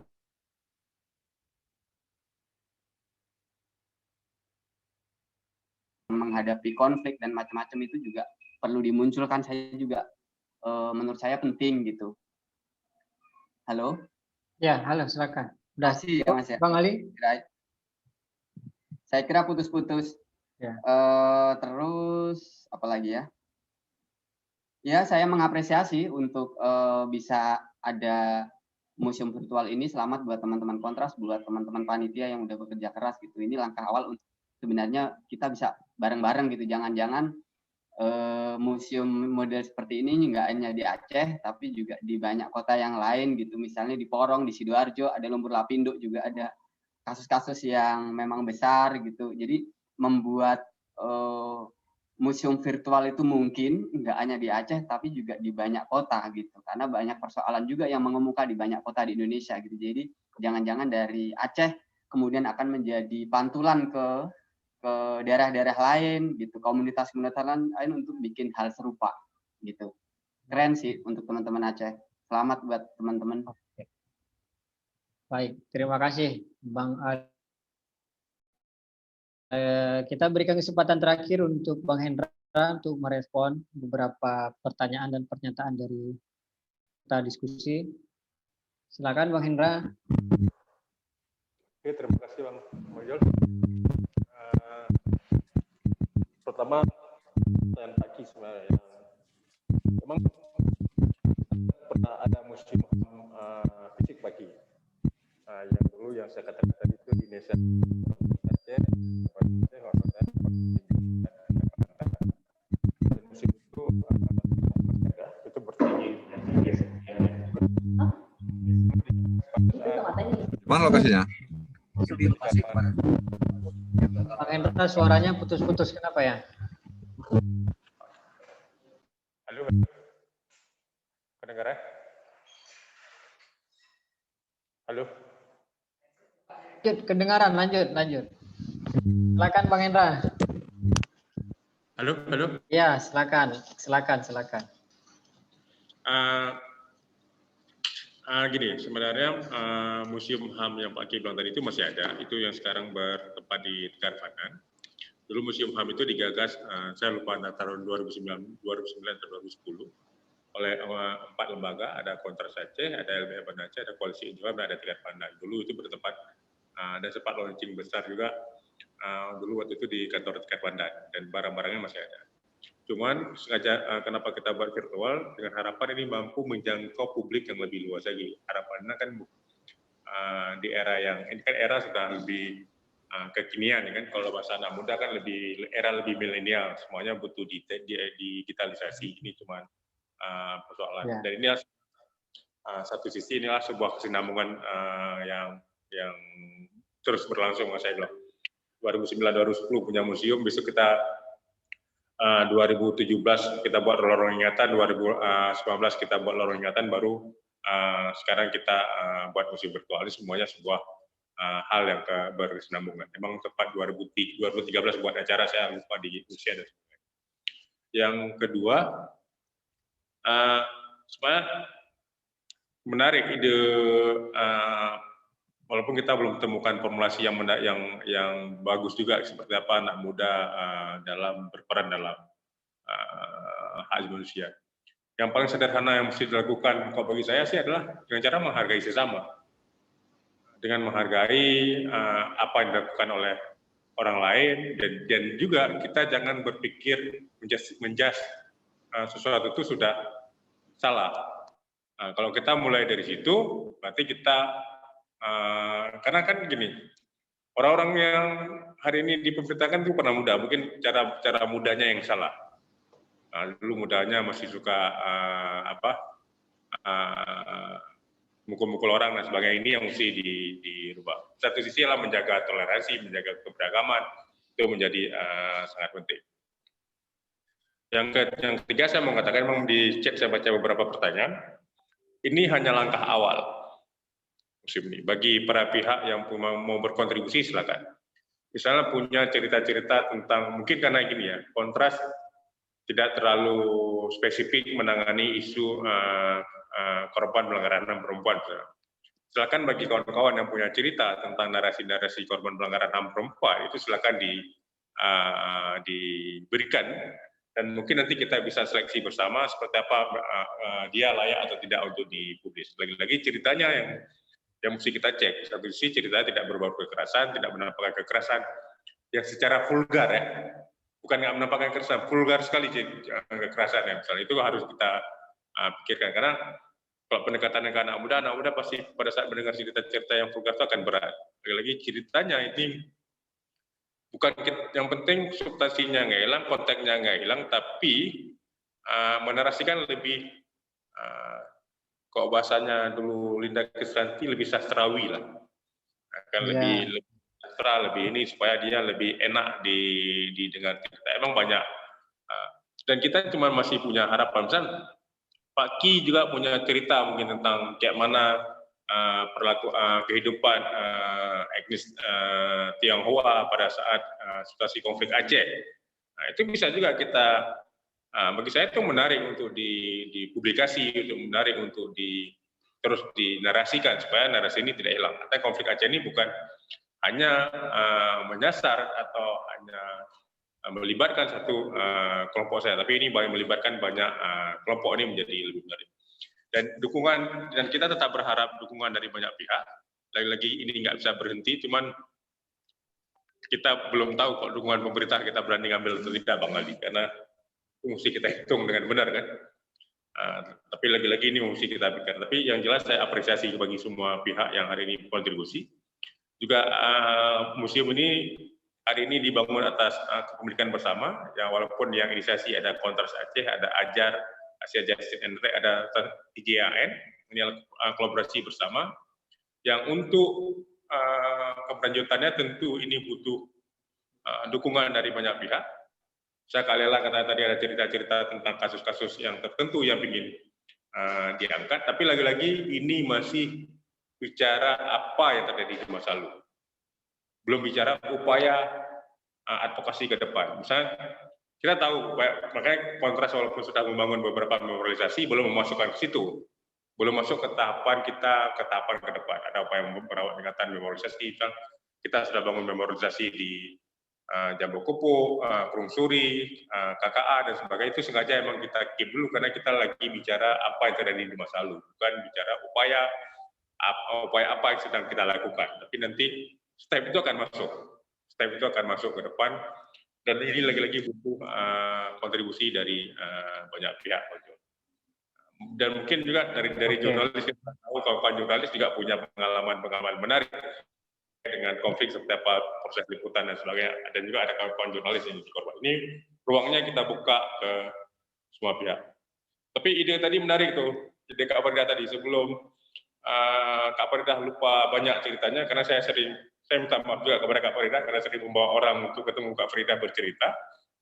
Ya kan, pasti Kak Farida pada saat saya bawa pasti teringat menolak, nggak enak karena Lohan yang bawa, nggak nolak sakit diri sendiri kan. Tapi menarik idenya, cerita-cerita Kak Farida itu untuk dicatatkan baik menjadi buku atau menjadi bentuk apapun. Tapi kalau enggak, karena Kak Farida ini sangat kaya informasi tentang apa yang dia lakukan di masa lalu, sangat kaya menurut saya.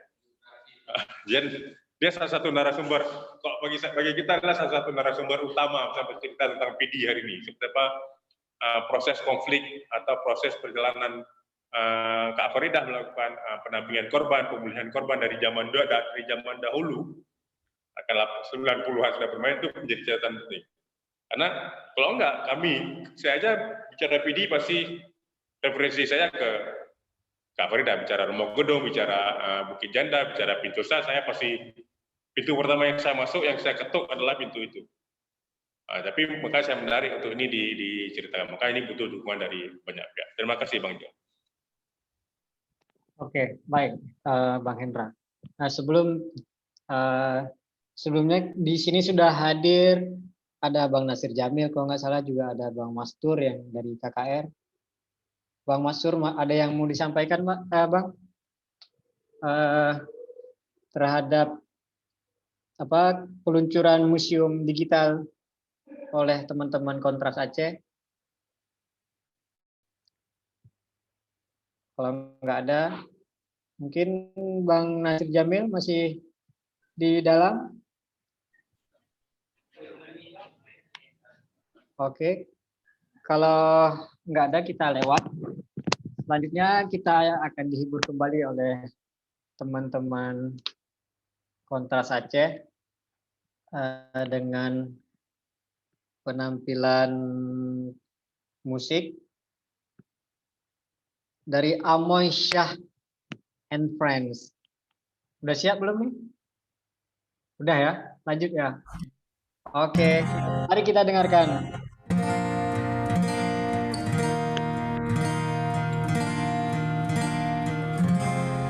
Dia sepi di sini,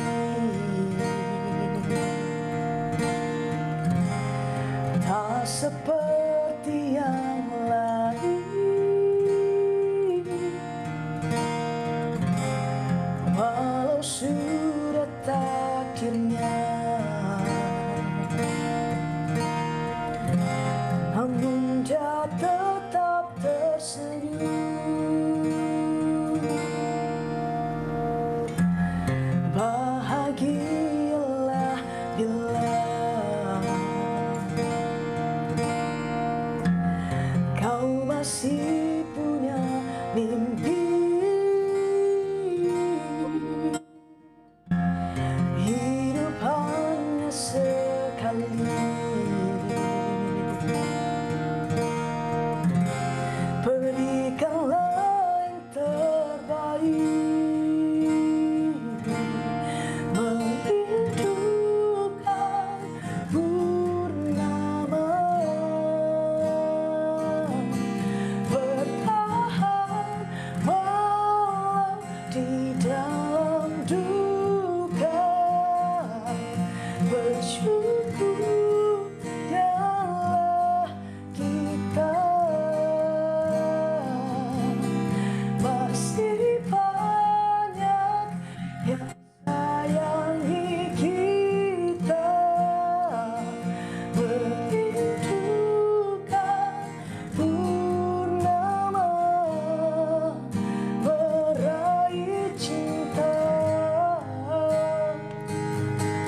disayangi kita merindukan purnama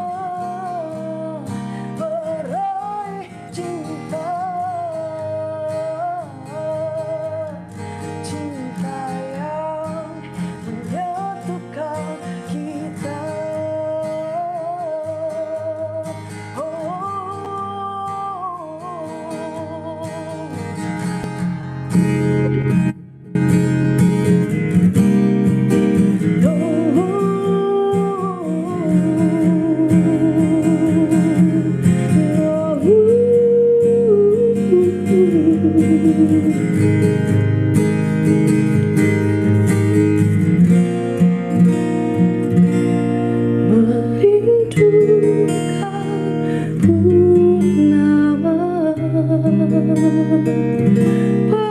Bertahan walau di dalam duka, bersyukurlah kita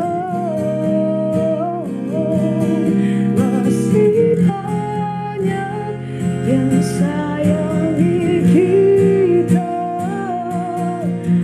Berhidupan pertama meraih cinta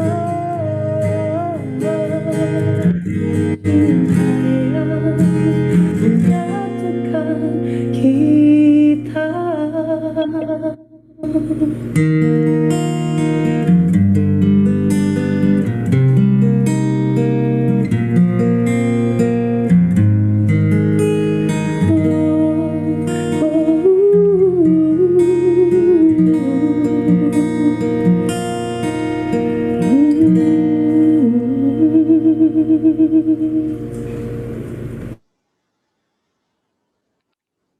Oke, sebuah lagu dari Amoysyah dan kawan-kawan. Akhirnya cintalah yang mempersatukan kita. Ya, artinya cinta perdamaian, cinta sesama manusia, cinta sebagai hamba Tuhan yang akhirnya akan menghindari kita untuk berkonflik sesama manusia. Nah, sebelum penutupan kita minta sedikit pernyataan ataupun testimoni dari Kak Indria dari Ajar. Kak Indria, monitor Kak? Halo. Iya, Kak Indria. Nggak ada rencana loh. Oh, ini nggak ada rencana, ini langsung ditodong ini Kak. Ayo silakan Kak. Oh, nggak siap apa-apa. Nggak apa-apa. Ayo silakan Kak. Barang 5 menit. Iya, sedikit aja ya. Pertama, Ajar, apresiasi sekali atas kerjasama yang baik antara Ajar, antara Kontras Aceh, yang Ajar sebenarnya cuma dari belakang aja memberikan banyak masukan, termasuk juga pembelajaran untuk ruang yang lebih luas. Kami, Ajar dan Kontras Aceh, bagian dari Transnational Justice Asia Network, dan kami sebenarnya memang membuka ruang untuk pembelajaran di tingkat Asia, dan saya percaya sebenarnya inisiatif Kontras Aceh kali ini itu menjadi salah satu pembelajaran yang bisa juga diadopsi oleh teman-teman di Asia. Ada banyak sekali sebenarnya permintaan untuk mengembangkan upaya-upaya digitalisasi, termasuk memorialisasi, karena ini yang paling mungkin bisa dilakukan. Saya percaya betul, saya setuju dengan yang disampaikan oleh Hendra ya, bahwa kita memang harus mengembangkan diri dengan situasi yang ada sekarang gitu. Mungkin dalam setahun ke depan kita tetap akan berhadapan dengan wajah-wajah di komputer ini seperti layaknya yang kita lakukan sekarang, sehingga memang kita mesti memberikan peluang untuk itu. Yang kedua, tentu saja ini bagian dari upaya bersama untuk mengingatkan kembali, membangun memorialisasi, mengajak anak-anak muda yang sebenarnya punya kapasitas banyak sekali, cuman kadang-kala tidak tahu ruang yang bisa digunakan di mana gitu.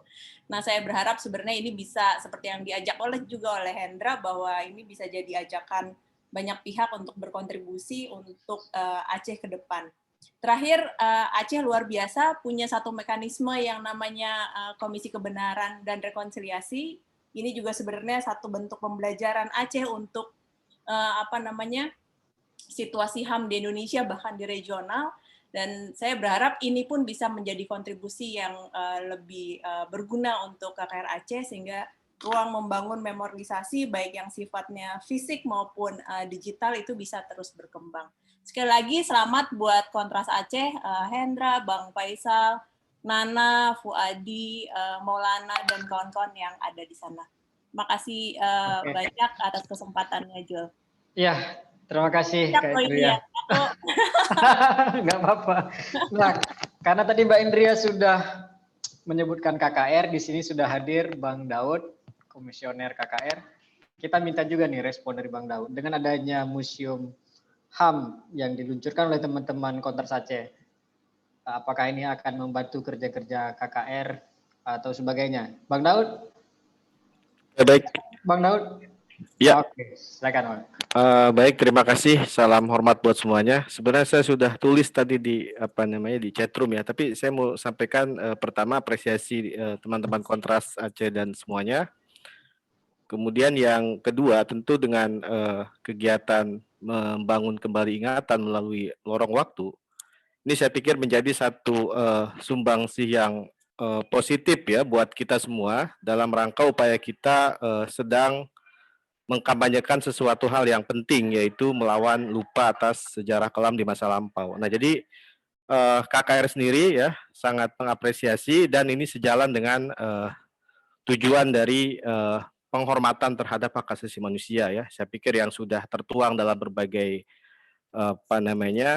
kovenan internasional maupun juga undang-undang di nasional, juga ada kanun Aceh terkait dengan KKR. Bagaimana kita membumikan satu narasi-narasi baru dalam membangun ingatan tersebut, dan lorong waktu salah satu role model ya untuk memperkenalkan kepada kalangan anak-anak muda. Itu saja dari saya. Sekali lagi salam hormat buat semua, panjang umur perjuangan. Assalamualaikum warahmatullahi wabarakatuh. Waalaikumsalam warahmatullahi wabarakatuh. Terima kasih Bang Daud. Apresiasi untuk teman-teman Kontras. Masih ada peserta yang ingin menyampaikan pandangan, pertanyaan?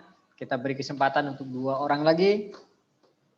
Ya, boleh Soraya dari Komnas Perempuan. Boleh sekali. Boleh sekali. Silakan Kak Soraya. Ya, selamat sore. Assalamualaikum warahmatullahi wabarakatuh. Senang sekali bisa mengikuti webinar ini, terutama penuh optimis ya untuk 2021. Semoga agenda-agenda penuntasan pelanggaran HAM di Indonesia semakin ada kemajuan, termasuk juga untuk perjuangan panjang yang selama ini digagas dan terus dirawat oleh kawan-kawan di Aceh dan di seluruh Indonesia. Komnas Perempuan menyambut baik ide, dan juga sekali lagi kami mengucapkan terima kasih sekaligus selamat untuk kawan-kawan Kontras Aceh yang sudah menginisiasi museum virtual ini sebagai salah satu langkah kita bersama baik di tingkat Aceh maupun di tingkat nasional untuk meneguhkan kerja-kerja bersama kita. Tentunya kita harapkan apa yang sudah digagas oleh kawan-kawan Kontras bersama jaringan ini akan terus dikuatkan baik di tingkat lokal maupun di tingkat nasional, sekaligus juga menguatkan dan juga sebagai bagian dari upaya kita bersama mengimplementasikan apa yang selama ini sudah dijanjikan sebagai komitmen pemerintah daerah, terutama pemerintah Aceh sendiri dan juga di tingkat nasional untuk penuntasan pelanggaran HAM di Aceh. Nah, Komnas Perempuan sendiri memandang bahwa agenda ini sebagai bagian dari upaya untuk menguatkan juga sebenarnya Komnas Perempuan pada periode komisioner di 2020-2024 ini juga salah satu agenda yang sedang digagas adalah membangun Center of Peace di Indonesia, 2 wilayah yang selama ini kita anggap cukup punya potensi dan juga sudah punya banyak modalitas untuk kita mengembangkan Center of Peace di Indonesia adalah Aceh dan Maluku. Nah, kita berharap museum virtual ini dia sebagai salah satu langkah memperkuat apa yang menjadi gagasan di Komnas Perempuan dan juga kawan-kawan yang ada di masyarakat sipil, dan tentunya tidak terlepas dari yang kita harapkan adalah dukungan baik pemerintah Aceh maupun pemerintah di tingkat nasional. Selamat sekali lagi, terima kasih kawan-kawan untuk terus bersama ada di barisan perjuangan ini. Selamat sore, Assalamualaikum warahmatullahi wabarakatuh. Waalaikumsalam warahmatullahi wabarakatuh. Satu orang lagi. Kak Soraya menyampaikan semangat optimistis pada tahun 2021 ini bakal lebih cerah. Satu orang lagi, kalau nggak ada, oke, kalau nggak ada kita minta. Boleh saya beri pendapat sedikit. Oke, boleh sekali. Silahkan, Bang Halim. Terima kasih. Ya. Silakan, Bang Halim. Ya. Silakan. Ya, terima kasih. Yang pertama saya mengucapkan selamat dulu untuk Kontras Aceh dan tim ya atas launching Museum HAM virtual ini. Jadi saya pikir pekerjaan ini adalah sesuatu yang menjadi tanggung jawab kita secara kolektif ya, masyarakat Aceh pada umumnya. Dan apresiasi kita juga harus berikan kepada kawan-kawan yang di luar Aceh yang begitu antusias tentang kepeduliannya tentang permasalahan pelanggaran HAM di Aceh. Jadi menurut pendapat saya merujuk kepada pernyataan Bang Hendra tadi ya terkait dengan pembentukan ini di launching Museum HAM ini, bahwa ada tahapan yang kemudian menjadi titik balik dari apa yang akan kita lakukan sekarang. Menurut Bang Lauhan tadi bahwa ini adalah tahapan bagaimana museum ini lahir dulu. Bukan belum pada tahapan sampai untuk bagaimana kemudian nantinya mengadvokasi. Jadi menurut pendapat saya, ada hal-hal yang harus lebih detail kita lakukan bersama-sama, yang secara fokus dan konstruktif pada tahapan advokasinya. Jadi salah satu saya pikir kawan-kawan di perwakilan Aceh, di DPR RI, DPD dan segala macam itu juga harus punya kontribusi yang lebih ya dalam tanda petik, artinya selama ini bukan artinya mereka tidak punya kontribusi. Di sini juga ada hadir Bang Nasir Jamil ya, tapi ada hal-hal yang kemudian harus dikonkretkan kembali bagaimana kemudian Museum HAM ini menjadi tolak ukur bagaimana kita penyelesaian masalah HAM di Aceh terkait dengan KKR dan segala macam, menemukan pelabuhannya ya, menemukan tempatnya berlabuh, bagaimana kemudian korban-korban pelanggaran HAM itu walaupun kita tidak mungkin mengganti apa yang sudah dikorbankan itu, tapi setidaknya mereka bisa memahami bahwa inilah yang harus kita terima dan punya kesadaran tentang apa yang telah terjadi di masa lalu untuk tidak terulang lagi minimal. Jadi saya pikir kawan-kawan di Senayan yang perwakilan dari Aceh harus lebih fokus ya, bagaimana kemudian ini menjadi sesuatu yang tidak sia-sia ketika HAM dan kawan-kawan lainnya menggagas hadirnya Museum HAM ini. Itu saja dari saya. Terima kasih. Assalamualaikum warahmatullahi wabarakatuh. Waalaikumsalam. Terima kasih atas support dari Bang Halim kepada kita semua. Kita minta kepada para narasumber untuk menyampaikan closing statement karena acara kita sudah di penghujung waktu. Kita kasih kesempatan dulu kepada Bang Ali untuk menyampaikan closing statement barang 1 menit. Silakan Bang Ali. Ya, terima kasih Mas Yul. Terima kasih semua buat teman-teman, buat senior-senior saya dan semuanya yang udah hadir bisa diskusi. Senang sekali bisa ketemu bersama dan berdiskusi. Kemudian ya saya menunggu kerja-kerja berikutnya dari teman-teman ini, kira-kira progresnya nanti apa dan bagaimana kita bisa saling mendukung antar museum. Ada museum di Aceh, kemudian Museum HAM Munir, kemudian museum-museum yang lain itu bisa saling terhubung gitu ya. Sekaligus juga bisa saling bekerjasama ke depannya dalam rangka membangun kampanye hak asasi manusia ke depan. Karena tantangannya menurut saya ke depan makin berat gitu ya. Ada problem soal orang ketika mau bicara takut dengan UU ITE, kemudian ada soal polarisasi politik yang juga mengental di tingkat bawah gitu-gitu. Jadi problem sosialnya sendiri juga cukup rumit. Jadi menurut saya kerjasama antar institusi kelembagaan saling mendukung kampanye, misalnya teman-teman museum virtual ini punya materi apa yang bisa saling sharing dan saling mendukung, itu kedepannya saya kira tetap harus dilakukan bersama. Seperti itu, Mas Yul. Masih di mute, Mas Yul. Masih di mute ya. Oke, terima kasih Bang Ali. Selanjutnya Raisa Kamila, silakan. 1 menit. Apa ya, paling ini sih mau bilang selamat untuk kawan-kawan Kontras Aceh untuk peluncuran museumnya. Ini awal yang sangat baik untuk menyebarkan pengetahuan dan juga membuat cerita-cerita tentang pelanggaran HAM di masa lalu bisa menemui audiens yang lebih luas dan audiens baru. Jadi tetap semangat dan sehat-sehat semua kawan-kawan Kontras Aceh. Gitu aja sih paling Bang. Oke, baik. Nanti Bang Hendra sekalian dengan penutupan ya. Saya sebagai moderator sebenarnya banyak sekali poin-poin penting yang saya catat, terutama sekali soal semangat ya, soal semangat anak muda yang mulai memberikan perhatian besar terhadap kampanye-kampanye dan advokasi pelanggaran HAM di Aceh. Di Kontras itu ada sekolah HAM kalau nggak salah saya, juga banyak teman-teman mahasiswa yang ikut terlibat ya Bang Hendra ya, menjadi mahasiswa dan belajar soal HAM. Yang meskipun seperti kata Raisa tadi mereka itu lahir di atas tahun 90-an, tapi mereka mulai punya ketertarikan untuk belajar tentang sejarah Aceh masa lalu. Karena kenapa kita hari ini dibentuk oleh kita pada masa lalu, ya. Apalagi pengalaman kekerasan pada masa konflik itu akan sangat sulit dilupakan, apalagi dihapuskan.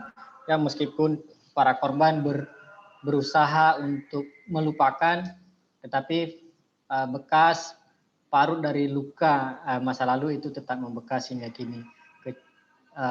Karena itu perlu pemulihan secara komprehensif oleh para pihak terhadap para korban.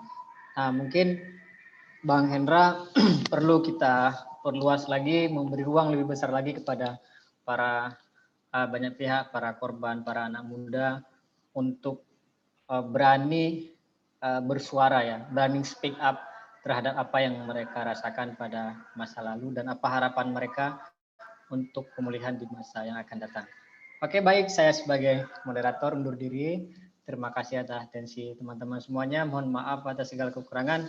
Assalamualaikum warahmatullahi wabarakatuh. Silakan Bang Hendra, sekalian ditutup acara ini. Oke, terima kasih pada semua peserta. Saya mengajak dan saya meminta bantu kepada semua peserta. Mari mulai hari ini sama-sama kita kampanyekan tentang Museum HAM virtual ini melalui media sosial yang kita punya, supaya dia semakin banyak diakses oleh publik dan publik semakin tercerahkan atau semakin tahu dengan apa yang pernah terjadi di masa lalu. Sekali lagi, silakan kunjungi museum bagi yang ingin mengunjungi, yang silakan berkontribusi bagi para pihak yang ingin berkontribusi. Tentu museum ini masih sangat jauh dari harapan kita. Dan kok saya masih berekspektasi ini seharusnya bisa lebih menceritakan apa yang terjadi di Aceh dari tahun 76 sampai dengan 2005. Mari kita sama-sama kita perkaya. Di kontak museum itu ada alamat email yang bisa dihubungi. Kalau kawan-kawan punya narasi, kawan-kawan bisa hubungi nomor saya atau bisa hubungi langsung ke alamat email itu, nanti kita bisa mendiskusikan hal yang lebih serius. Lagi-lagi ini harapan adalah kontribusi kita bersama. Kontras hanya menjadi rumah untuk menjaga ingatan bersama terkait dengan apa yang pernah terjadi di masa lalu. Sekali lagi saya sangat berharap kepada seluruh peserta yang ada di dalam webinar ini untuk bisa membantu mengkampanyekan museum ini. Silakan memposting di media sosial yang dipunya, baik WhatsApp atau Facebook, Instagram dan sebagainya. Yang kedua, silakan saya minta juga bantuannya untuk menyebarkan link Museum HAM virtual ini ke seluruh jaringan yang dipunya, supaya ini tidak menjadi bahan yang hanya dimiliki oleh Kontras. Terima kasih, sekian dari saya. Wassalamualaikum warahmatullahi wabarakatuh. Sesi foto bersama nggak?